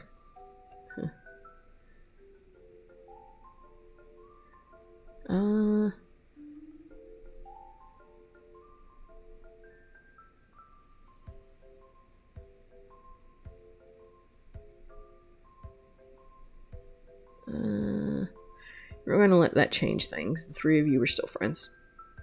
That's what mattered, not what other people thought of your friends. Not looking at her, you didn't stop your teacher from trying to talk to you. Akuji, I'm sure once you're in your seat, you'll get used to it. Soon you won't want to be anywhere else. And if not, you can come talk to me about it. Yes, Miss Murray. You didn't she didn't talk the desk up anymore. It was gonna have to win you over on its own, or not. So, Mrs. Murray had to wait for you and Tamarick to stop your shared stares of surprise, and then she pointed across the floor to a couple of desks near the back that were side to side. Fuck yeah! Those are yours, Tamarick. X is the closest to the wall, and Akuji, yours is the one next to that. Window seat, gonna sit at the window seat. Aww. Tamarick happily sung herself a simple song with her brand new desk. Besides the roll call, there won't be any surprises. It will be a regular, easy first day of class. Thank you for having a chat with me. You can take your seats. Tamarick's cheeks inflated and she pushed a smile between the two balls of air. Okay, let's go, Akuji. Alright. The teacher stayed resting up against the desk while you and Tamarick went towards your own seats. Tamarick sent quick, excited glances from the desks, then back to you over and over as you walked towards them. She chatted about how it was going to be so fun being right next to each other, and all the things you could do during the year. It was hard not to believe her. She beamed so bright it was like her sparkly golden hair made the sunshine that filled the room. A clap and a call came from where you just left. Attention students, class is starting. Take your seats. Just like she said she would, Mrs. Murray was beginning the lesson. You were right in front of your assigned group of desks when she said it. The red plastic chair Mrs. Murray had pointed out before you was probably really old, but it was brand new to you. You pulled it out from the table and gave sitting in it a try. Hard, cold, and slippery smooth.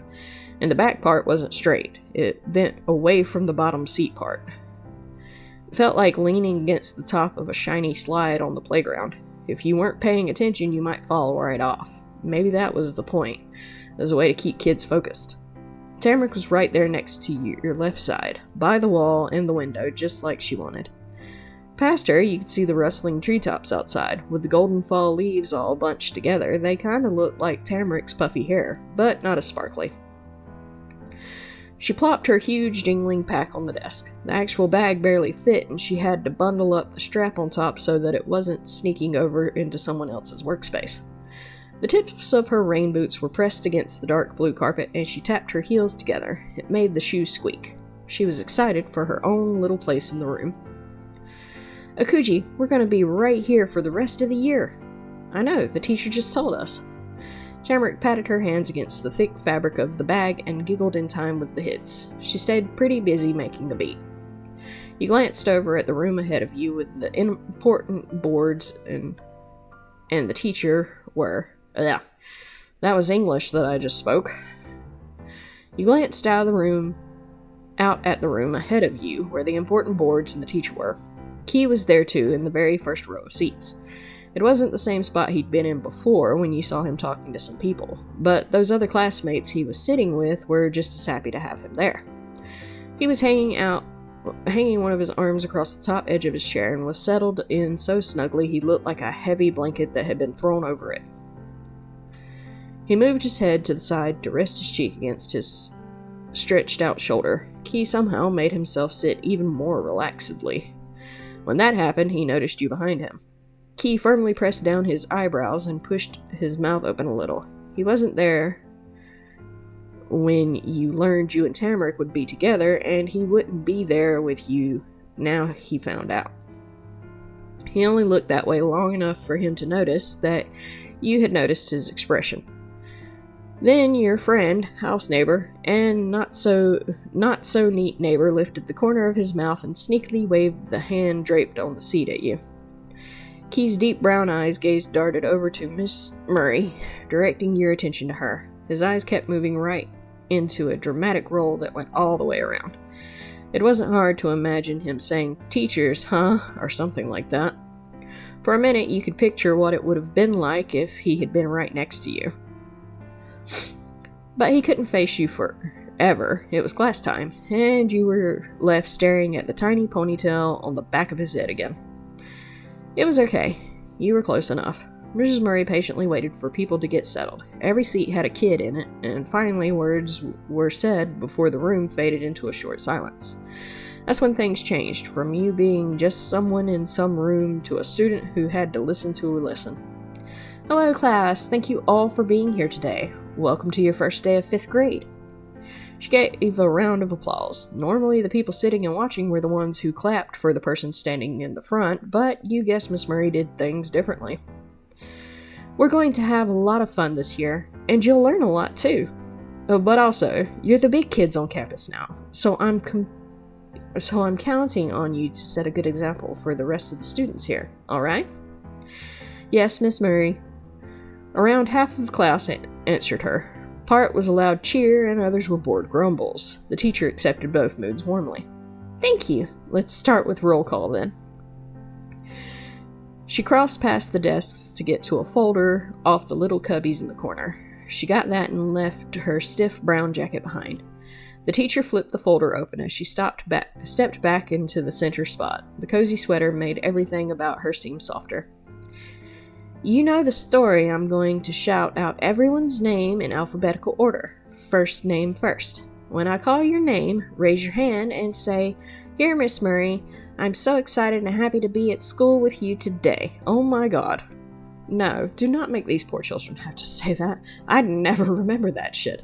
I'd be like, "Hi, yeah, hi." You couldn't do that to me.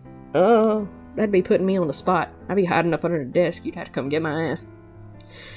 That time, almost the whole class started to chatter. There was snickers shared between friends, whiny outcries of, "We can't do that," and somebody even booed. It was me. I booed.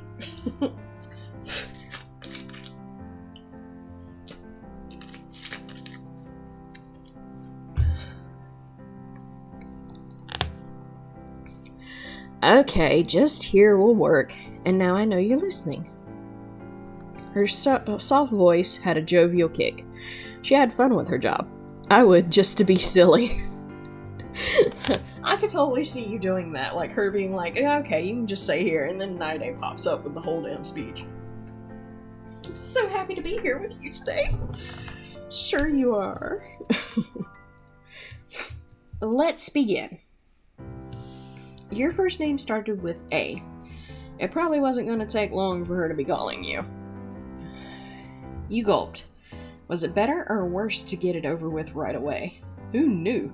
But now having to do it all would have been best. And then you were next. You knew not just cause she was on your first name letter, but because her keen eyes were on you before she even said anything. Akuji Sawyer? Oh god.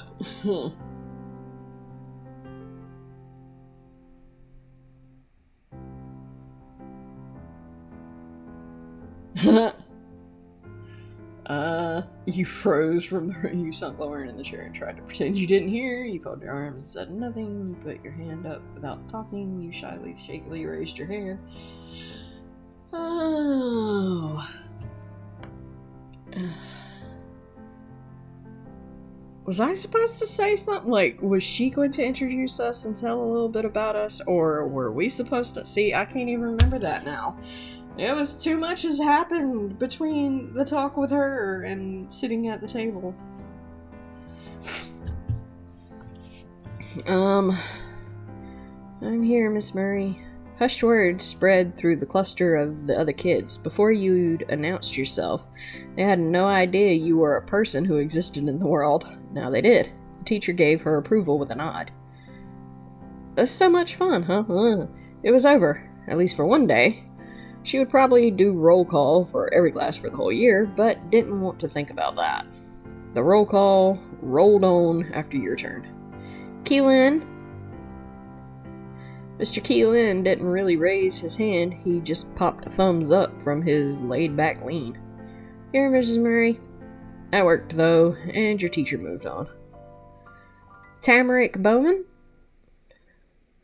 Tamarick's arm shot up in record time. It had already been wound up and ready for the moment. I'm Tamarick, that's me.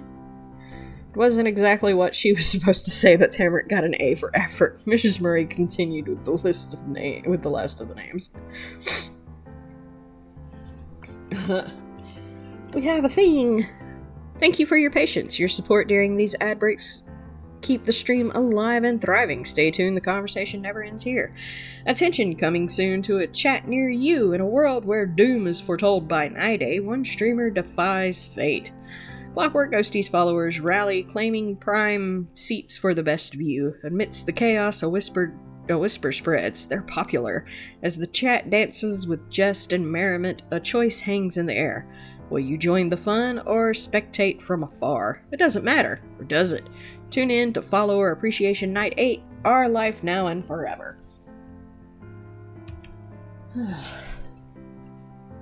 Okay.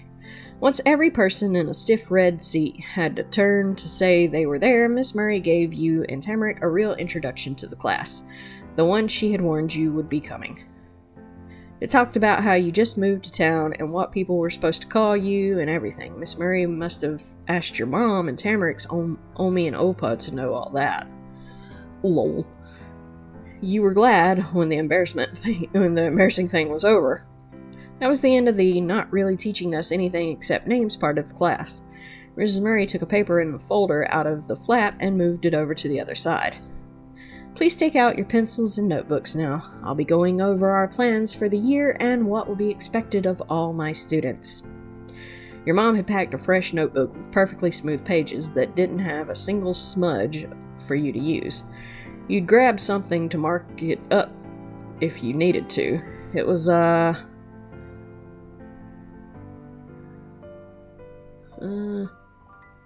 glitter pen, gel pen marker, pencil with a cool eraser. Oh, because ambidextrous, so it doesn't really matter which one I use. This one was the one that felt right today. Tamarick leaned over her bag to be close. Doodles! Impossible. Her eyes were squinted and set right on Miss Murray. She started clicking her shoes together again, even faster than before. If her legs beat any quicker, she might turn into a one-girl-powered motor and drive the desk around the room. That'd be kind of fucking hilarious.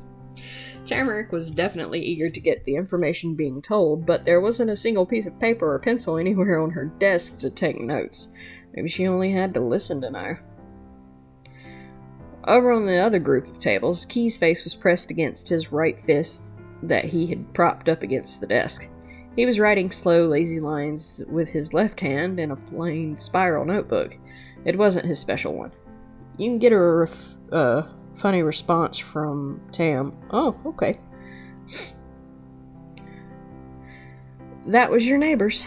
And then there was you.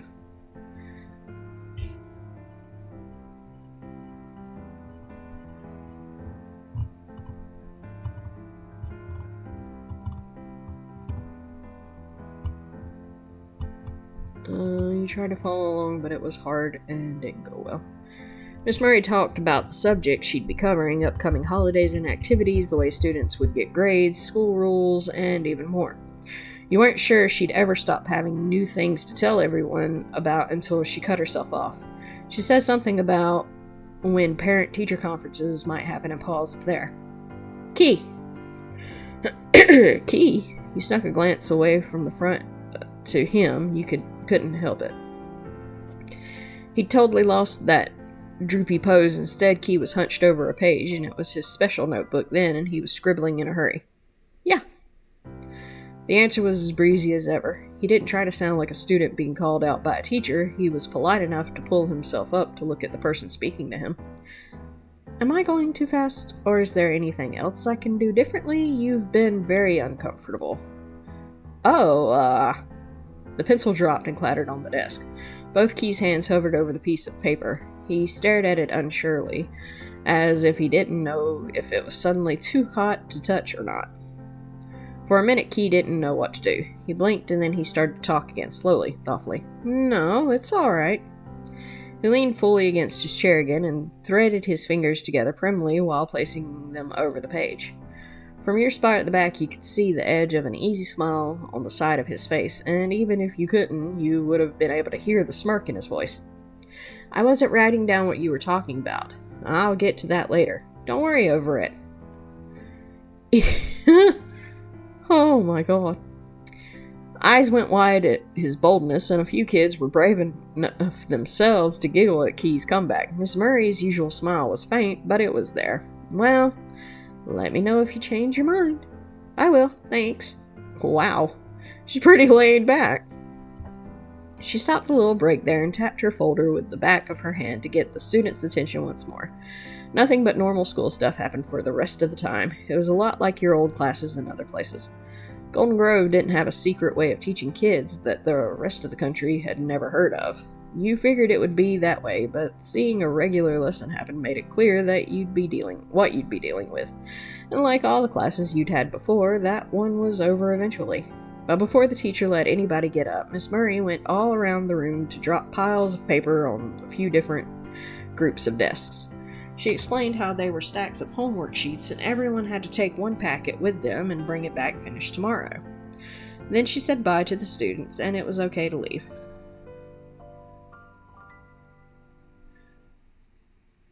Huh.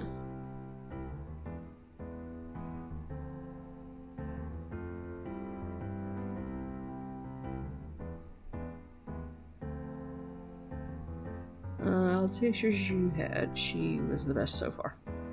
It's gonna be good to see her again the next day and the day after that. Right next to you, the spell that kept Tamarick totally locked on to Mrs. Murray during class broke. The teacher went over to her desk and Tamarick turned to you. She stared at the pencil in your hand. Actually, it was the opposite. She was holding at the hand that was holding the pencil. I used my right hand too. We're the same again. Well.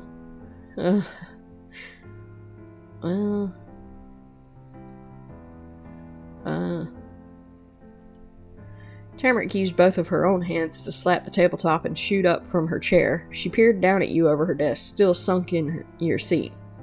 That was the first time you ever had to look up to see Tamarick. She was so small you didn't think that would have ever happened. Blow her mind. Apparently. What? That's real? She bent her arms back and under like the legs of the closed folding chair that stretched her neck out forward past her bag into your space. Tamarick had gone from high up all the way down to tabletop level and was watching every twitch of your fingers. How do you do it? Put the pencil in your other hand.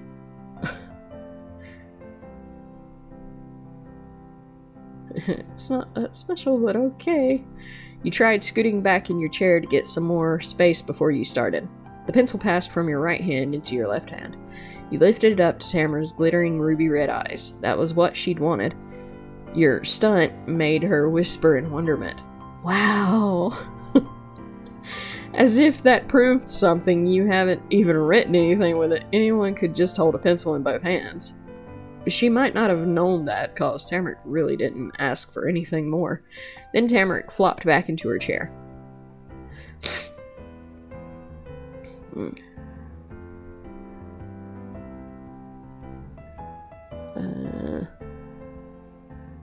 I saw Key using his left hand. Really?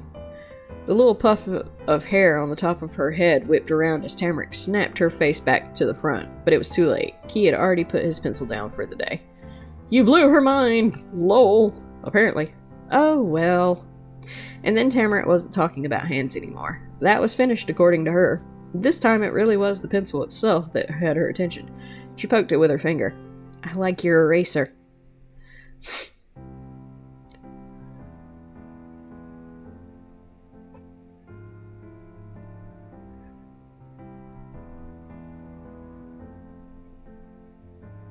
I have more. You can borrow some sometime. Thank you, but how would I use it? Oh yeah, she didn't write in class. Maybe you could take it with you to use for homework. Maybe. Tamarick started to hum and get to work, unbuckling the two front straps of her bag.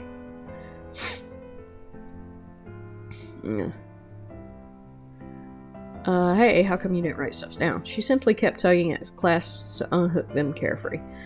I wouldn't read any of that. The buckles clicked open. She flipped the top flap over and in went one of the homework packets, closing it all back up, followed right after. That was all she had to put away, cause she hadn't taken anything out of the bag for the whole class. She pulled the bag close to her and wiggled herself under the strap. There was only one thing left before she was set. Tamarick bounced out of her chair, and the heavy bag settled across her shoulder with a rattle. Come on, Akuji. She made a dash to the coat rack where her pink scarf was waiting. Before leaving, you remembered to take the homework packet and tucked it away in the inner pocket of your bag. Nothing else was forgotten either. You put all your things back where you'd taken them from. You even brushed off the stray pencil shavings and eraser bits that had gotten on your side thanks to the other kids on your table group. The desk was all nice and clean when you finished, but as soon as you got up to leave, you couldn't, cause someone called for you. Hey, Akuji! You checked behind you, and there was Key, coming up from the front of the class. He was waving with a piece of tan, brown lined paper in his hand. Did you drop your paper again? Akuji, you are funny, but you're about to feel silly. But it's good you're here. I've got stuff to say. Though I guess I could have told you even if you had gone. We live in the same neighborhood. It sounded like even Key struggled to wrap his head around the idea that the two of you were strangers about a day ago and now were people who were going to be seeing each other all the time. There was a soft crinkle as Key tapped the edge of his special paper against his right palm again and again. He stopped being able to hear it when Key started to ramble, though he kept doing it. Okay, so, this paper, here's what happened. I was talking to my mom and dad about it yesterday. Back when it was still yesterday, and I realized something. He flipped both his arms open wide. Key was acting as blown away as he must have been when he first learned the thing he was trying to explain. Tamarick finding my paper and sending it to you wasn't just some unexpected, unexplainable thing that we wandered about. It was sucky. What it was? Yes. With drama and emotion, Key whipped his arms up and down in rapid gestures. He needed you to feel what he was feeling, which turned out to be what he imagined you would have been feeling before. You got a paper airplane with a message that had your name and everything. That's exciting. It had to mean something. But when it wasn't a message for you, it was an accident? Whoa, that was the biggest letdown I can even imagine. He had been flying the page around like it was another paper airplane, but he finally let it rest for a second when his arms dropped. All his bluster became only a sigh. If you were going to get a note from me, it should have had something to say to you. That's what I thought of when I thought about it more. Oh, now I get it. Mm-hmm. That wasn't the end of the story, though. It was a prologue. Key sprung back into action and raised his left arm with the page pressed between his thumb and the rest of his outstretched fingers. And so, I've got something for you. He shook the paper in his hand, grinning cheekily. There was no way not to get what he meant and what it was supposed to be for you. You wrote me a note? That's right. Key swished his paper one more time to bring it down low enough for you to take.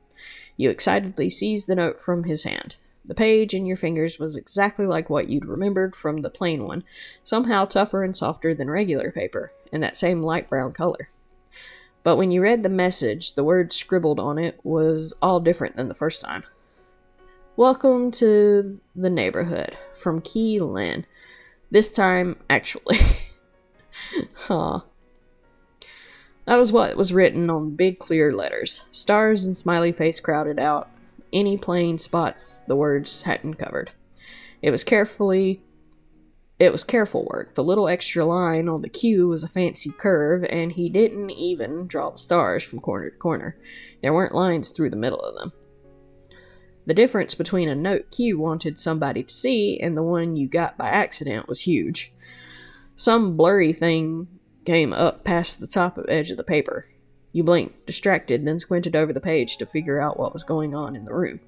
It was Key high on his tiptoes. He was watching you read the note, smirking, hands tucked behind his back, and all around very pleased with himself.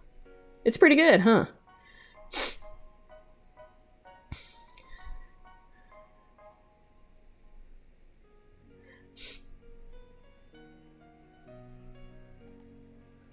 Key was already standing as tall as he could, but what you said still uplifted him even more, though his eyebrows in the corners of his mouth. The lopsided smile grew until it was full to bursting. Even better. You gave one more glance at the message Key had written to you. It was still there, welcoming you to your new neighborhood every time you saw it. Even you looked at Key himself again. He'd finally dropped his feet and hands back to where they normally were. He waited there to see if you were going to do anything else. Let's see.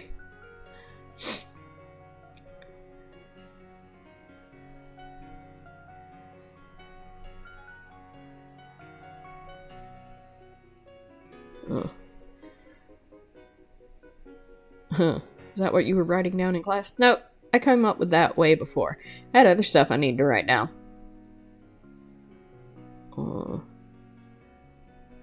And more things to write? What? I can't tell you all about all of it. But one thing is that I was putting down where everybody's seats were.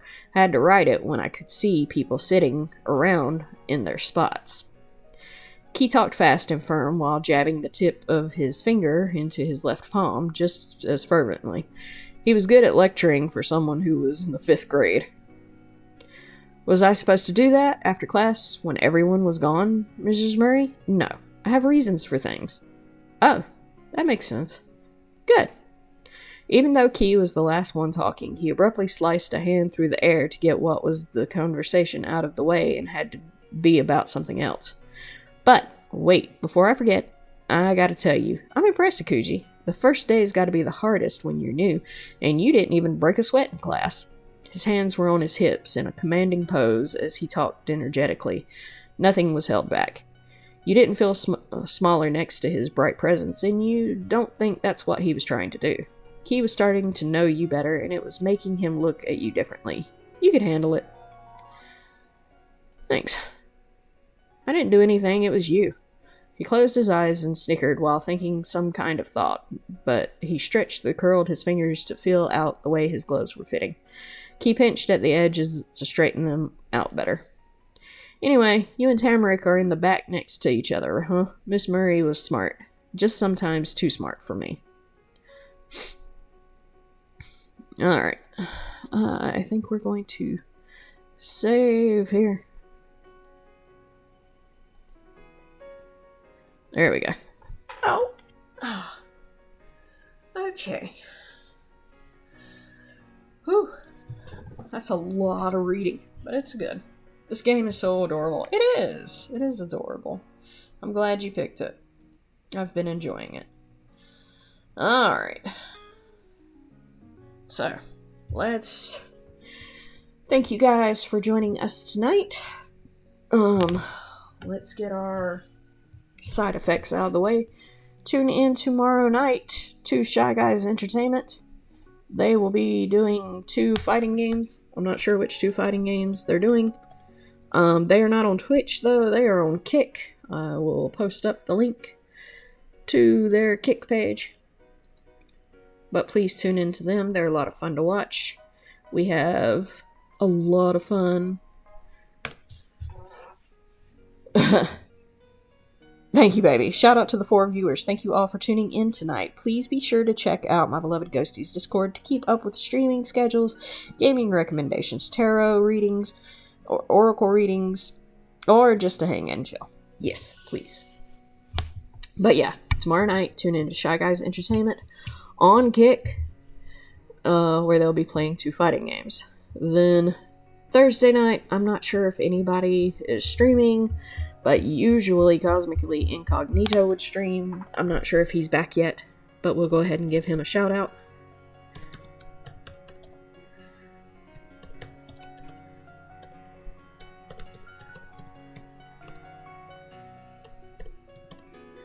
Alright, there we go. I think I got that right.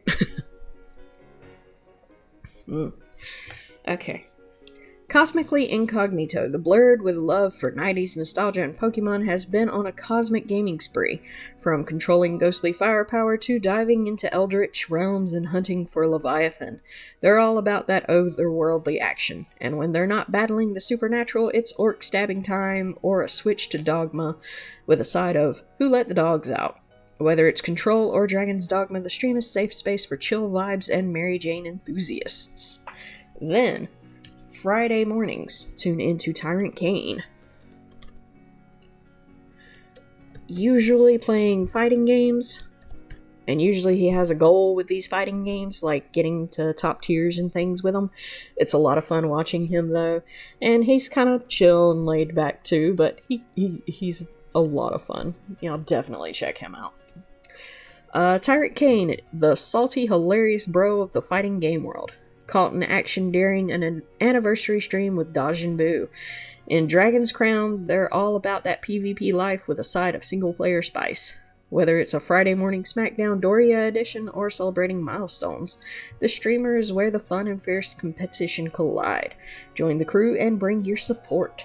Then, Friday nights, Saturday nights, and Sunday nights before we go on, tune into Natty016. She is a great horror content creator. She does a lot of different horror-style video games. I'm not saying horror, I'm saying horror. It just comes out weird because I'm country. Get ready to dive into the depths of terror with Natty016. They're the master of survival horror, and their stream are a scream-filled delight. Whether they're exploring the Dark Pictures anthology or braving other spooky titles, they're guaranteed chills, thrills, and maybe a few spills. Tune in for a heart-pounding action and a side of genuine scares. Hashtag stream and scream. And then, of course, tune in to us Sunday night, where, let's see, I'm not sure what we're playing Sunday night. I'm actually going to have to look. I had to pull the Discord back up. Give me just a second. But while I'm getting it up, I'll go ahead and during the day, if you want to watch somebody kind of cozy, nice streamer who does cozy games and some pretty cool games too, plus Legos, tune into Carrot Cleric.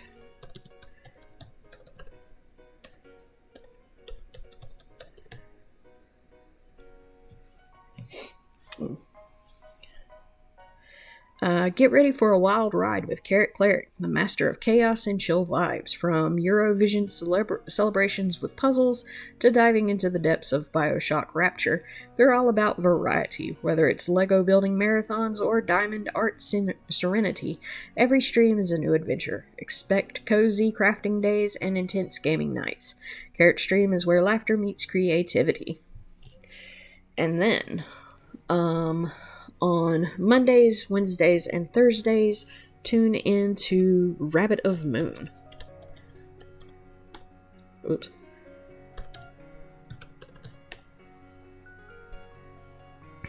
Okay.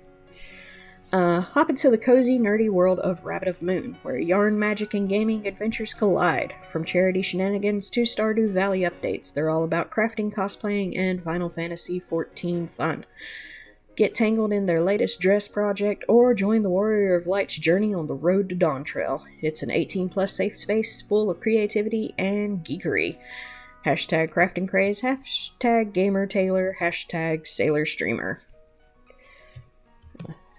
And as for us, this coming Sunday stream is... Life is Strange is the next game that we will be playing.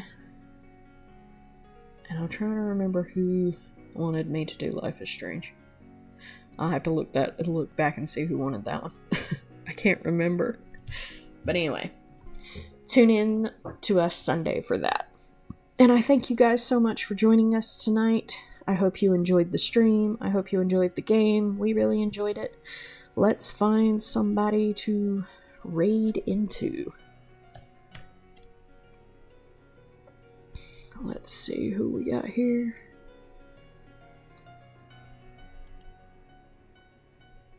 I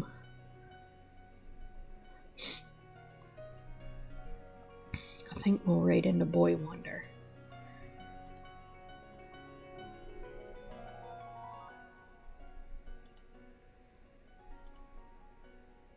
Let's see. Oh, come on. Because I don't think anybody else was playing this game, were they? They were not. It was worth a try, right? Koki-san. Koki-san is actually?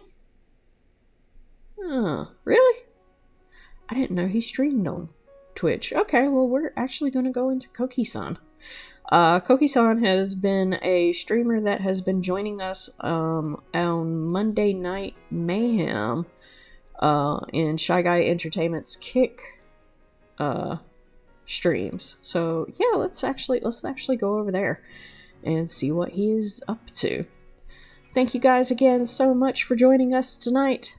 I will see y'all next time. Night night.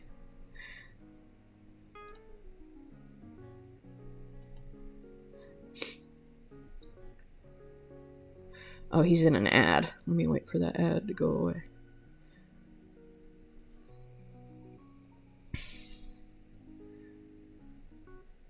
I'll go ahead and start the raid while it's going.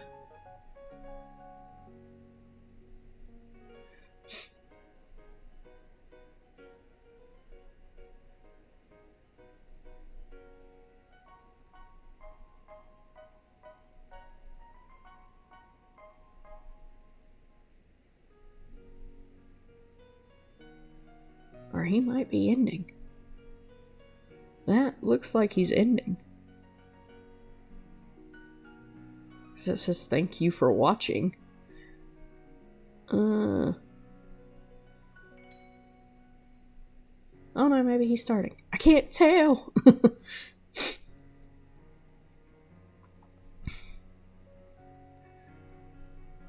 Hold on. Let's cancel the raid. Because I'm not sure now if what he's doing. Because I don't want to go over there.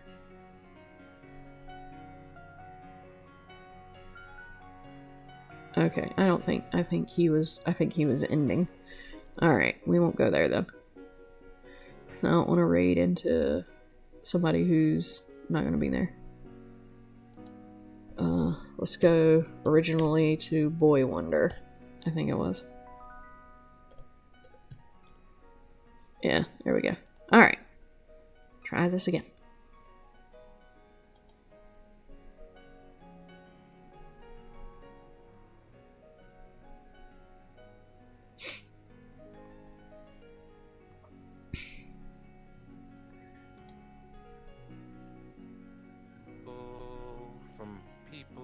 conversated. But let me see who is on, and like I said, we could probably raid in if anybody is on. But let's double check and see. Oh shit. Let us see who is on. Clyde.